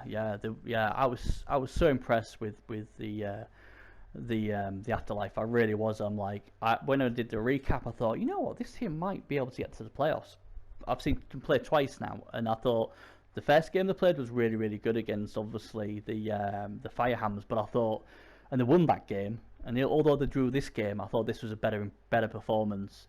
They've obviously given the Renegades a blue nose as well. Obviously, Dead got a runner now, and obviously, I think they got another one as well. I think they got the ball sacker, if I remember correctly. He's got some sort of manus down. I'm just gonna go and have I think he had 2 stat downs and a death, didn't he? So. Yeah, and the thing is as well is all these deaths is giving. Oh, there you go, the Reaper. What's he got? Is he just an MNG? I think maybe. Let's have a look. Yeah, he's just a miss next game for the Reaper, the Assassin, and then Weird Green Owl got a -1 AV. Yeah, like I say, it's still a good team, but in week 3 they're going to be missing a few key places, and Little Mo Flanders, he's the guy obviously carrying them every season by the looks of it. So while he's still there, I suppose they won't panic. But yeah, I was really impressed with the Necro Police. I think they've certainly got a chance. And looking at the leaderboard, obviously we've got your team top, and then you've got obviously the Necro Police and the Cockroaches on your heels. I guess it depends what the Badgers do with the Murray, because if Murray can beat the Badgers, that'd be huge, and it obviously helps you. But if the Badgers win, then obviously you will share top spot. Obviously we know that obviously you'll tip yourself to have a chance to make the playoffs. Which do you think is your 2 big dangers from this? I do like the Honey Badgers, and I really like Overkill's team as well. Yeah. So, I've been really and the way he's played them as well has been impressive as well. Yeah, I think to me, you can never write off the Renegades. They're going to be there or thereabouts. V-Power's an excellent coach. I think Ariel, I've been really impressed with her. But again, my concern was the roster, no bench, and there are lots of like AV7, AV8 strength V pieces, what I'm worried about, and that obviously was shown to be a problem against itself. But yeah, I like the Necro. I can't pronounce it. I'm going to call them Necro Police. I don't know how we go, but Necro Police. I think they're going to be a big danger. Although the Cockroaches, I was impressed with them. I thought they did well against you, even though they lost. And now they've got the captain back, and when they can have mechs, they'll do all right. But again, the Honey Badgers, they've got 2 nice killers who'll put the pain, but they've also got the other players to score the TDs as well, I guess. But when I was looking at this, I apart from the brawlers, I thought everything else was a danger. And the only reason I didn't say the brawlers because they ran out of time in week 1 when they could have got a win, and then the second week they just got blew away by a very understrength Cockroaches. So unless they bounce back quickly, I think they're going to struggle. Looking at week 3, we've got the Firehams versus the Vipers. That'll be a great game. Necro Police against the Chernobyl Cockroaches will be a big game. Will the Afterlife be the ones to kill Han? The Renegades against the Badgers, that's going to be box office. You can see Han come back as a zombie. Yeah. Well, he's got the other goal, and he said he's collecting 1-turners. So, it's only, like I said, the Afterlife, they've been killing players, so they've been getting a nice deep bench. It must be nice to be able to kill players. Yeah. And obviously that helps the fouling game as well. Renegades Badge, I think, is box office. That is a big advantage for them because most teams, I don't know, the way I've been doing it is I don't really want to spend any money in season. I want to bank it all up at the end. So you're not wanting to replace any players with linemen during the season. So if you can pick up even just 1 or 2 free players, that's a big advantage over the teams that can't. Yeah, it is. And that's another reason I was like, God, I knew I should have gone Afterlife. And then we've got the chances versus the Brawlers. I think, the chances will get that done. I mean, I did the Bairnish challenge with Overkill and Proudstar, and I know for a fact I tipped you to win that. Sorry, mate, but I just couldn't see the Brawlers touching you at all in that game. So I'm expecting. We know what happened last time I played NTB. Well, yeah. That. You know what? I wasn't going to bring that up, mate. I was trying my best not to bring that up, but now you bring it up. Yeah, that was one of the. That's one of the very few times I think me and Jess, who quite bounce off each other, we're just like so depressed second half going, we can't believe this. Can't believe no. Oh look. Yeah, I watched it back. It was just like taking all the wind out of your sails. It was because we was like, oh look, NTB's giving another chance, and the dice were like, hey, jokes on you, Shaky. And we it was one of the very few times I think me and Jess have, maybe the only time me and Jess have actually been like so depressed in the game because we just couldn't believe what was happening. But that was in pros. This is in blitz. This is a completely different kettle of fish. And the Brawlers haven't had a good start to the season, so maybe them hot dice are winning in blitz for him. Maybe Nuffle said, you've won 2 pro championships, you've won a blitz championship, be off with you, let somebody else win something. But I think he'll get it done. But you never know. It is Blood Bowl. Anything can happen. That's why we love it. and hate it in equal measure. But yeah, I think the chances will go 3-0. But the question is, will the Badgers be 3-0 by the end of week 3? I'm really interested to see this Badgers Firehams game. Yeah. I think it'd be quite good. I mean, Juan Smith surely eventually is going to click. If he doesn't, well, yeah. And I'll tell you what will be interesting as well is to see what Murray's doing, because obviously Murray's not happy about the Brab gate. I don't know why, but he is. So no, that's a strange one for me as well. Yeah, but... I think it's because his team's not built to do it. He ain't got any pylons and he ain't got any Brab, so he's like, hey man, you lot are doing this and I'm not. This isn't fair. My team is built like this. But like I said to him, he's got such a good team. He should be up there challenging. His TV's 2150 for crying out loud. He's got Chuck Norris, a strength 5, agility 4 leaper. I mean, bloody Nora, I'd love to have a plate piece like that. And then he's got obviously Juan Smith. Just them 2 pieces alone should be able to carry him to at least a chance of the playoffs. So, but what I'm interested to see is what will he be with like London? Will he put the boot in? Will he be like, all right, this is how we play, do we? I'm going to put the boot in. I don't care, I ain't got a data player. So I'm really intrigued on that. Or will he play to the strengths of the team? Because obviously, the mentality for Murray as well is that Thunder does have killers in his team, and he has Iron Chin, who's regarded as the best killer in Blitz. So if the Badgers get on a roll, the Firehams, will they start putting the boot in? It'll be interesting to see, I think. But yeah, that might be tomorrow. You look at the Firehams team; it's actually really good. It's good. It's got so much strength in it for a human team. It's just Juan. He just sinks this team. He sunk this team so many times last season. It was just crazy. It was just ridiculous. But yeah, I mean, Pad the Fair had a good game. The Bear, and he's got Chuck Norris. He's got Gruff McGruffins, Merrill Muggs, Gaspard Plate Mail, Muscles from Brussels. I mean, I like Muscles from Brussels. Yeah, this team is stacked with quality. It's not always about the killing. It's not always about the booting. When you've got a team like this, I'd quite happily coach this team. No problem, because this team can do it all. So hopefully you could use a what are they called, the Battonian lineman with DP. Peasant.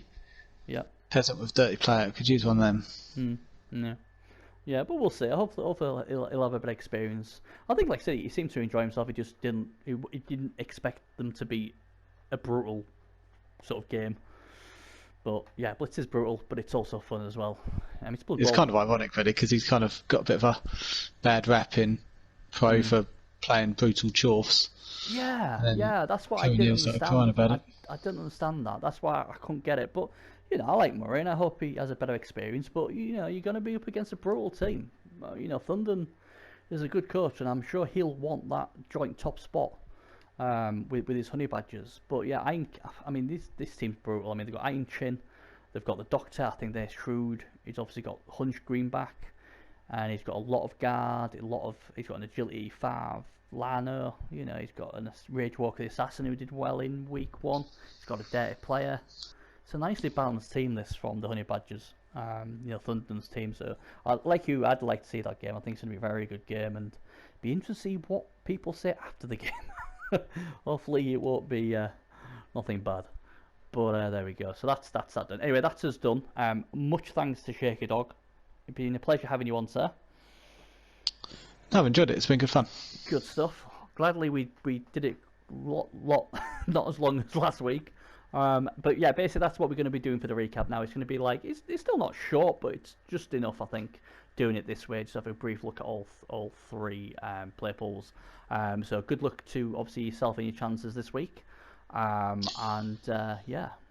that's us done for the recap of the week round 2. Right then, so we've had the battle of coaches between these 2 guys. Now they're going to cross swords again in what we call Bernie's Challenge. Or should it be Challenge Bernie? I don't know. Either way, all 3 of us are going to do our best to catch every single team possible. Unless you've paid us, then obviously we won't. So quite simply, all we're going to go through all 3 play pools, and we're all going to pick who we think will win, lose or draw.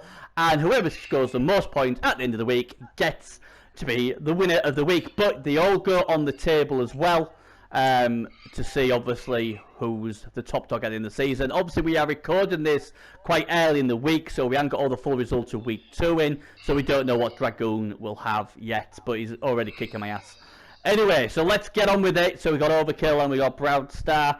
And since Proudstar won the battle of the coaches, you can go first between the Badland Bears and the Mystic Fall Timberwolves. Well, I hate to say it, but I think the Timberwolves take this one. Bears will be pleased. Overkill? Well, I'm gonna give you my curse. I'm going with the Timberwolves as well. Well, you know, I what can I say? And yeah, Timberwolves had a nightmare last week. Lightning doesn't strike twice. Honest, I'm gonna go with the Timberwolves as well. Sorry, Bears. So everyone says the Timberwolves, so that means the Bears will probably win. So that's a nice easy one. Right, Dragon Hour Poachers versus the Molinas Great Warriors. This should be a good game.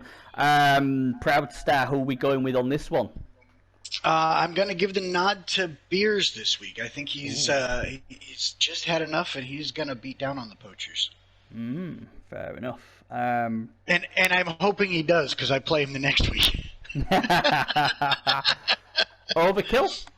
Well, this is going to sound like a rate repeating record, because I was thinking after the Poachers last week with all the good dice, this week they've got to come out with some shitty dice. And my boy Beers has got to come out and give him a clobbering. Okay. I swear. So, alright, fair enough. Well, I'm going to go with the Dragon Hour Poachers because, hey, someone's got to curse them. Might as well be me. So I'm gonna tip the Dragon Hour Poachers to get it. I mean, yeah, the dice were one way, but he still did what he needed to do with his Airplus, and obviously he's an excellent coach, as is Beers. But I just think the Poachers, with their 110 coming back, will just have it a bit too much. Since I don't do draws, I'm going to go for the Poachers. Proudstar, we have I Shall Wear. Oh, this is. I just realised what it is. I Shall Wear Midnight versus the Napanee Nightmares. Who wins this one, Proudstar? I Shall Wear Nighties? What? Never mind. I'm tipping myself on this one. I sounds cocky. I'm gonna go with it. Right. But I think I'm gonna finally put it down on Tony and just show him what Blitz is all about. Yeah. Okay. Fair dues. Overkill. Do you agree with that, or do you want to go with the I Shall Wear Midnight? I know there's gonna be a lot of blood. Hopefully. Yep. But the undead don't bleed. They do if you stab them hard enough. But I want to say Proudstar. I think Proudstar's chainsaw and he's been working pretty well. Yeah, he's got something to prove. He's not going to lighten up on the gas this time, I don't think. I think he's going to want to take it to Tony. So are you going for the Nightmares? Going for the Nightmares, unfortunately. Yeah. Well, you know what? I don't like cursing my favourite team in Blitz, so I'm going to go with I Shall Wear Midnight. I'm gonna go with, because every time I do tip Nightmares I do well, so you know. I'll just keep on hearing you. I shall wear 90s. That's all I'm Proudstar now. I'm not getting involved in that bad boy. But I Shall Wear 90s. I'm not scared. It's the weaker undead team. Whoa, there he goes. The Niggle's in there already. There we go. Shots are fired. I've got to come in as a cocky one that starts all the fights. Yes, we like that. We like that. We like that. And finally then, Ragefire Raptors versus Phil 76s. Who are we going for, Proudstar? I'm going to say that DeMarco's going to come back after the last week. He took a big beating from me, but I think he's going to really kick it up, and he's going to beat down on the Ragefire Raptors. Yeah, okay. And Overkill? Just because I've been with on the same side as Proudstar every time, kill coach mentality, I think it is. Yeah. I just want to. I'm going to back the other team that I don't think is going to win, but Ragefire. I've just been back. It's like I can't stick with Proudstar. Yeah. I'll just have me and Proudstar sat together and going, "Yep, that's our answer." Yeah, you're all going for the right one. This is a really tough one because both these coaches are excellent. DeMarco's a good coach and I like him, that's why we're going to go for him, but it's just like... Well, they're both... I mean, Scars is a nice guy and he's a very good coach. Well, the only problem with Scars is his captain refused to take the pitch in week 1. Oh, this is a tough one. I like the Dragon Slayer, me. That's why I'll he's good, isn't he? And the treatment. Has he got any players out week 376? Did you kill any players, Nightmares, Proudstar? 2. Bloody hell. I think one of them was just a loner. One of them was a loner lineman. I can't remember what the other one was. Well, I'm gonna go with Overkill and go with Ragefire Raptors. I'm gonna hope that the If I remember right, it was just like a block guard piece, I believe. Right. Okay. So all these are beasts. Yeah, I'm gonna go with the Raptors. I'm gonna go with Overkill on that one. That's what me and Overkill agreed with. So that's well. Out of all them, which is your best? Which is your best bet? What's your banker out of that week? Any particular game you're really confident in them ones? I'm confident on the 76ers. I really think he's going to come out with one loner for that game, and I really think he's going to. I think he's going to. I'm confident with Urza. Yeah, I'm gonna. Urza, we trust. Yeah, I'm gonna triple beat Bank Bezo this week. He will love hearing that. He's been Omega curse. Me and you are double whammied him. We have double whammied him. God, who needs a GM like me? Yeah. His team's gonna explode. They're gonna step onto the pitch. There's gonna be a riot and full team's dead. Probably, it wouldn't surprise me. But yeah, I mean, the Timberwolves have like done nothing in 2 games. Surely it's their time lucky. And the Bears are pretty beat up after what. The time is up. The time is now. Yeah. If they lose that week, we're in trouble. But yeah, I agree with that. Right, schedule for US then. Week 3. This time we'll let Overkill go first. We're going to start off with the Badland Rejects versus the Gulf Coast Chaos. Badland Rejects. Badland Rejects. Fair enough. Right. No worries. Proudstar? Now, remember, I came from this division. I love the Badland Rejects because they're my other Violence Together team, but TM00 is tough to beat. He puts scores down fast, and he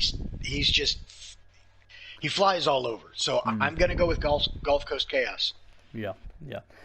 He's got, I think, so like 3 movement 10 pieces, only the Chaos, if I remember, Gulf Coast Chaos, if I remember correctly. Yeah. And just on that alone, I'm tipping him. But he's off to a good start. I think he's won both his games. Although I think Inoga got killed this week on a 10-16 stun into Parlon, just to add controversy there. Yes, 10-16, Parlon killed the Ogre. Bless him. Now, here's a funny fact. You know that the Gulf Coast Chaos and the Badlands Rejects have both scored 6 touchdowns in their first 2 games. Ooh. The Rejects were 4-0 in their first game, and Chaos were 3-1. Yep. Second game, the Rejects were 2-1, and the Chaos were 3-1. Sorry, the Rejects lost a player, beg your pardon. It was the Rejects what lost Inoga, not the Gulf Coast Chaos. Yeah. In that Bullies game. But Tailgate Bullies, they lost Mighty Blow Claude Dwarf dead, or Chorf dead. So, nobody will be worried about that. But yeah, that was a brutal game. So in week 3 then, so 2 of us go for Chaos, 1 goes for Rejects. Jolly good. Right, the Bullies then. Versus the Winners. Well, the Winners are supposed to win, but I'm still waiting for them to win. I feel like, they're lying to me. Will they get it right this week? Overkill, are you going for the Bullies or the Winners? I'm going for the Winners. The Winners. It says it in the name. They've got to win. Well, I've gone by that philosophy, and they seem to let me down every time. That's because you're the curse. Yeah, no, that is a very good point. Bullies or the Winners, Proudstar? That's a tough one. The Winners have had 2 tough weeks, and they lost to Halflings. So I'm going to give the Winners the nod this week. Ooh, the Winners again. And the question is, will Benny go for the hat-trick? And you know what? I'm going to go for the hat-trick. I'm going to go for the Winners as well. Oh, the Winners will be most happy that all 3 of us have gone for them. Oh dear, poor them. Hanover Hangovers against the Beverly Hills Beasts. The Hangovers have had a tough time of it of late, and now they go against a team what's almost 3K. Who wins this one, Overkill? Well, it's definitely the Beasts. Definitely the Beasts. Yeah, Proudstar. You know what? I'm gonna back the Hangovers. I think they're gonna pull one off that nobody expects. Nobody expects, and well, I'm gonna go with reality here, and I'm gonna go for the Beasts as well. I think, God Jesus, they're looking. We've got a one-turner. We were talking about one-turners. Yeah, yeah, they're extremely dangerous. I'm gonna go with the Beast. I mean, obviously, I think he's already come out and said he's gonna win this season. Yes, he has. Yeah, so if the Beasts are serious. If they're serious about winning it, they've got to beat the Hangovers, who unfortunately so far been the whipping boys of this division. But can the Hangovers come back and give the Beasts the hangover? We'll see, but I'm going to go with Overkill and agree that the Beasts will win. The Tiwanaku Flying Pebbles with Cherry Pie versus Appalachian Paws. So it's basically Small Union versus Small Union. Which team Yes, do you sir. trust, Overkill? Which uni are you going to trust? Gio's a good coach, but I think so's Rez, and I think I'd back Rez. Yeah, They're both Rez. good coaches. They both got similar style teams. It's just similar. Yeah. But I just think Rez has got that little bit of an edge. Yeah, fair enough. And With that bit Proudstar? of TV. Well, once again, Overkill and I are gonna agree because I'm not gonna go against Rez because I like playing him too much and I know what he's capable of. Yeah. And he had a really tough week last week, so He did. So I'm gonna back the pause. Yeah, I think he'll have a tough week this week as well. Well, I never thought I'd ever back against a pause in a small union fight, but I'm going to do it this week because of the Leaping Fritz / Cherry Pie connection. These two guys have been immense for the Pebbles, and the Pebbles are just getting it done. And I expect the Pebbles with Cherry Pie and Fritz will beat the pause. So I'm going to go with the Pebbles to fly through this. And they get the win. I'm very confident on the Pebbles, so that's what I'm going to go with. And finally, the Port River Outlanders, Dave versus Shark versus Grand Bellboys series. Just obviously, the captain's been in the spotlight for the Bellboys. He's been a bad boy. Will he repay basically repay the faith put in him by Serious Jest this week against the Outlanders? Or will the Outlanders beat the Bellboys, Overkill? Got to be the Bellboys. Got to be the Bellboys. Okay. Proudstar. You know what? I'm gonna pull an Overkill on this one because I would normally back the Bellboys, but I'm gonna back the Outlanders just because, well, it's Serious Jest. Yeah, fair enough. I'm gonna go with the Bellboys. I must admit I haven't seen much of Dave vs Shark. I've liked what I've seen, but I just think the Bellboys might just edge this one, so I'm gonna go with the Bellboys. It is hard though, because like I said, some of these teams haven't played this week, so if they got some players destroyed, that would change probably our picks. But as it stands, I think the Bellboys will beat Pause in week 2. So yeah. Final the one then, and we're in Europe. Let's have a look at the schedule. We've got the Feckerton Firehams with Chuck Norris versus the Atlantis Sea Vipers. I guess I'll go first this time. Vipers, big fan of theirs. I was impressed with the draw in the first week. Second week, what I was worried about with the roster, it all went Pete Tong for them. And I'm going to go with the Firehams with Chuck Norris and Juan Smith to get it done in week 3. I hate going against the Vipers, but I'm going to trust in Chuck this week. Proudstar, what do you think? I'm going with the Vipers. I think they had a bad week just this last week. Yep. And I think she's going to turn it around and come back. Yeah, fair enough. Overkill? Vipers. The Vipers. I've played Murray this season already. Yep. You know how that went. Yeah. And has he played this week? No, he hasn't. No, he hasn't. No, he hasn't. So Vipers it's like have. he could lose some pieces this week, Yeah. I think. And I'm just going with the Vipers because I feel like looks about to change. Yeah, fair enough. That's fair enough. Just going back to the American division, I forgot to ask you, which is your best bet of the week out of them lot? First game. So that was the rejects for you then? Oh, no, it wasn't. It wasn't. It was a chaos. Chaos. Yeah. Yep. Correct. And you said the Beast. Did you, Overkill? Yeah. Yeah, I'm going to go with the Beast as well. That's really scary because both me and Overkill, our bankers have been exactly the same. We are seriously going to... If the Beast, curse mode. If the Beasts and the Timberwolves lose this week, we're in big trouble. But yeah, okay, now then... If they lose, and some players die, they might come to the afterlife side and I'll draft them next season. Maybe they'll pay us to not tip them next week. Might earn some money out of this, you never know. Right then, the Necro... If you don't want me to tip you, send it to my PayPal. I'll link it you all. The Necro Police, better known as... Go on, Overkill. Give it the proper word. Necropolis. Yeah, Narcoleptics, or how we pronounce that. Versus the Chernobyl Cockroaches. I am going to go with the Necro Police. I really fancy them this week. I think they'll win. I've been really impressed in the first 2 weeks. I take them to win this as well. I think they'll need more than hand to save them. So I'm going to go with Overkill on this one. Proudstar. I'm also backing the Necro Police. Yeah. Yep. And Overkill, who are you backing? The cockroach. I would have backed cockroach. All the money on the cockroach. I'm definitely not throwing it. Of course, I've got to back myself. I'm going to squash some bugs. Absolutely. So we all agree on that one. That's good. The Hammerlin. Oh, this is a good one. Hammerlin Renegades, who obviously, had they got basically beat up really badly by Overkill's team last week. They play the Hoffenheim Honey Badgers, who haven't played this week. This is a really tough one for me because I would usually go with the Renegades, but the 110 is dead. I think another player, the Bold Sacker's got -1 something as well. And the Honey Badgers, they've got them two kill specialists, aren't they? The Doctor and he's missing 3 players this week. Is the Renegades?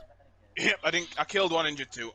I've got to go with the Hoffenheim Honey Badgers just because they might be in better shape. So and Thunder will be delighted I've gone for him.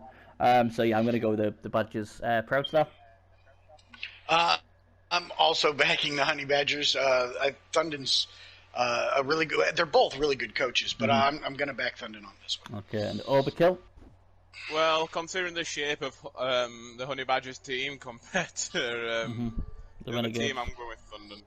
Ooh, that's two results we've all agreed on. That's scary. Well, I can't back against myself, can I? You can't go. Do you think you're going to win, Overkill? No. You always come into that game confident you're going to smash and destroy that team. Now, this next one's quite a tough one. Demonsville Chances versus Butte Town Brawlers. Oh God. You could do some. Back to front, Bernie. Nah, not again. Oh God, this is a tough one, but I'm gonna go with the Chances. I'm gonna go with them. I'm gonna give it to Shakeydog. Proudstar. I'm gonna back NTB and the Brawlers. Fair enough. And Overkill. What have I got next week? I'm going with the Chances because I hope they just shut the Brawler. Okay, and right, so our best banker of the week. For me, it's gonna be the the Necro Police. Best bet of the week. Definitely. Triple B bank them. They will not lose. They will not draw. They will win. That's my banker of the bet of the week for them. And for you, Proudstar, which one do you believe is the safest bet of the 4? For me, I think it's the Vipers. The Vipers. And Overkill, who's the safest one for you? Yes, the Necro Police. I like that. I like it. And yet again, me and Overkill go for the same team as our banker of the week. I've got to bank myself. I've got to be confident in myself. Yes. If you come into a game thinking you're losing, you're going to lose. You come in thinking you're going to dominate, you're going to dominate the league. That's how you think about everything. Alma will appreciate that fighting talk. Anybody stands in front of me, you're going down. You're dying to the undead march. Yes. And one thing you two guys have done well in the first 2 weeks is kill things. And will we get more? I'm not killing things. I'm expanding my roster. There's a difference. I'm on a recruiting match. Anybody wants to join? Old Rat Creep, that one turner. Thought he'd look better as a zombie. Reginald Stout. Oh, he's wrestle good. Guard, please. MVP already. Thought, you know what? I'll look better as a zombie. Join me. If anybody else wants to look better as a zombie, you're more than welcome. There you go, you see. You ain't die, you'll just regen. It's all about the trophy. They obviously expect Overkill to bring that trophy home, and they want to have a bit of that, don't they? They want a bit of that. They want one of those medals to put around there. Limited spaces only, so get in fast. Yeah, only can take 16 of you, so, you know, yeah. Well, maybe I'll get to see Overkill in the playoffs, and then I can show him what trophies are all about when I take out his captain. Ooh, yeah, fighting talk. That chainsaw I'll take off you and ram it up your own player's ass.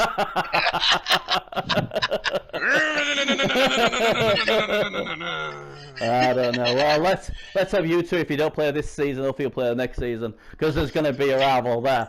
But yeah, so that's us done for Bernie's challenge. I think, you know, there's some good. Well, who's going to win out of us 3? It won't be me. I think that's the safest thing. But who will win between? Most of you a lot as well, so it's not going to be me. Well, it's going to be joint losers. Shall we just give it to Proudstar now then? Yeah, pretty much. Oh dear. Anyway, that's us done for Bernie's challenge. Thanks yet again for my 2 co-announcers, obviously Proudstar and Overkill. Much appreciated always, buddy. Best of luck to you both in week 3. especially against those, what do they call them? I shall wear 90s. Yes, they need to be there. And obviously, Overkill's got some cockroaches to stamp on as well in week 3. They'll be skipping around in the 90s going, "Ooh, don't hit us," as he comes in with a chainsaw. Anyway, that's us done. Thanks again, and thanks to my 2 co-announcers. We'll see you next week. Right then, that's it then for Blitz TV episode 2. Hope you all enjoyed it, and I'm going to leave you with a lovely picture of Rage Walker, who has done an amazing start to his career with the Hoffenheim Honey Badgers. More next week, but I must finish by thanking Shakeydog, Proudstar, Overkill for coming on the show. Thank you to all my fellow storytellers for the storytime part of the segment as well. Keep the news desk filled up with your stories. Don't forget that. That's very, very important. What have I forgot? I think we've got a new segment coming in next week as well, but I'm not going to go into it here yet. So look out for that. Obviously, you know, I will be looking for 2 more Battle of the Coaches as well, to get that up and running, as well as Challenge Bear and everything else. But you know, it's been another great week in Blitzland. And the people who haven't played yet, I wish you all the best of luck for this week's games, and we'll see you in episode 3 with more chat, more carnage, more fun, more challenge everything, more battles, and more storytelling. Until then, see you next week. Bye bye.